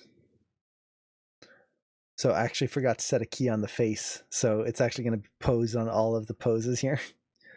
But if we kind of look through this, we can kind of see the visual journey of how we push the poses to be Hippo is very mean. I know. I have teeth. I'm all bite, no bark. You come near me, I'll just snap. I'm the meanest one around, the meanest Canadian. I'm like a Canada goose. I snap at everyone. Canada geese, for anyone who doesn't know, is where Canada puts all its hatred. All of our anger, all of our frustration goes into that, and that's why we're polite people. That's why we apologize for everything. Those Canada geese, though, they are nasty. You go near them, they will attack you. They're horrible little things. I love them. I used to grow. There's a little pond right near where I live. They're always there. I love them, but man, they are mean birds. So, and Noelia, hello. Let's see. If someone tosses you a rope down and use it to climb up, don't forget to throw the rope down again. Exactly. That's a very good way to put it. My workflow layout now includes a Pratt Bros stream on the left side. Awesome. When I'm not watching anything, it's like, wow, what do I do with all the space? That's so cool. I was wondering if I could get your opinion on a section of my shot. Definitely. If you post a link, I've got one other thing to look at first, and then we can go over your shot. Ice hockey. Ice hockey, that can get very mean, but everyone seems to like it when people are mean there. Let's see. It's funny how you get a lot to stop our cars with geese across the roads. Yes, exactly. Oh, and what part of Canada am I from? I'm in Manitoba. So for anyone who doesn't know, that's right in the center. Let's see, you're Canadian. Well, I'm the only one in the immediate family who is not Canadian. Are we making a new emote? Oh man, I would love to make a new emote. I need to make some new emotes for the stream. I've got like a whole list of things I need to do for the stream, and I can never get around to it. So, before I get totally distracted again, let's take a look at how our pose has kind of gone. So we started off with, again, this was the very first pass where we just, what I call this is the beginner's Maya, where you first open up the rig and I'm going to start posing things out, and you move it around and you get something that's like close to a pose maybe, but it's missing so much that it's not really posed out. The reason this is happening is that usually the people haven't studied their reference or studied whatever they're looking at and understood why it's happening. So in order to fix that, you need to study things. So I have reference that I studied. I have drawings that I drew over and tried to figure out how I want to exaggerate and push and make it better. From there, we reposed out the pose using the trying to figure out how it would work anatomically. Then we exaggerated, we polished, and then we posed out the face afterwards, which now it's posed out the whole time. But this was the process of getting this pose, and now this pose works. And for me, not only does it work, but it works from all angles. This is not something I always try to do, but in general, I will try to pose my poses so that if ever I have to change something, for example, oh, the camera has to move over here, it still works. I might have to change some stuff in the silhouette to make it better, but it still works. I'm not going to move my camera and go, well, time to reblock the whole thing. Now, if I'm doing a cartoony shot, then that all goes out the window. For cartoony shots or very exaggerated shots, you're just breaking the rig in whatever way you need to make it work. And that's a whole other workflow. So yeah. So that was the pose. And once again, we got all of this from reference. And kind of going back to the original topic here, which was shooting reference, the big thing is when you're shooting reference, really just be comfortable with making a goof of yourself and think of the character behind your reference versus the action. That's what's really going to help push this.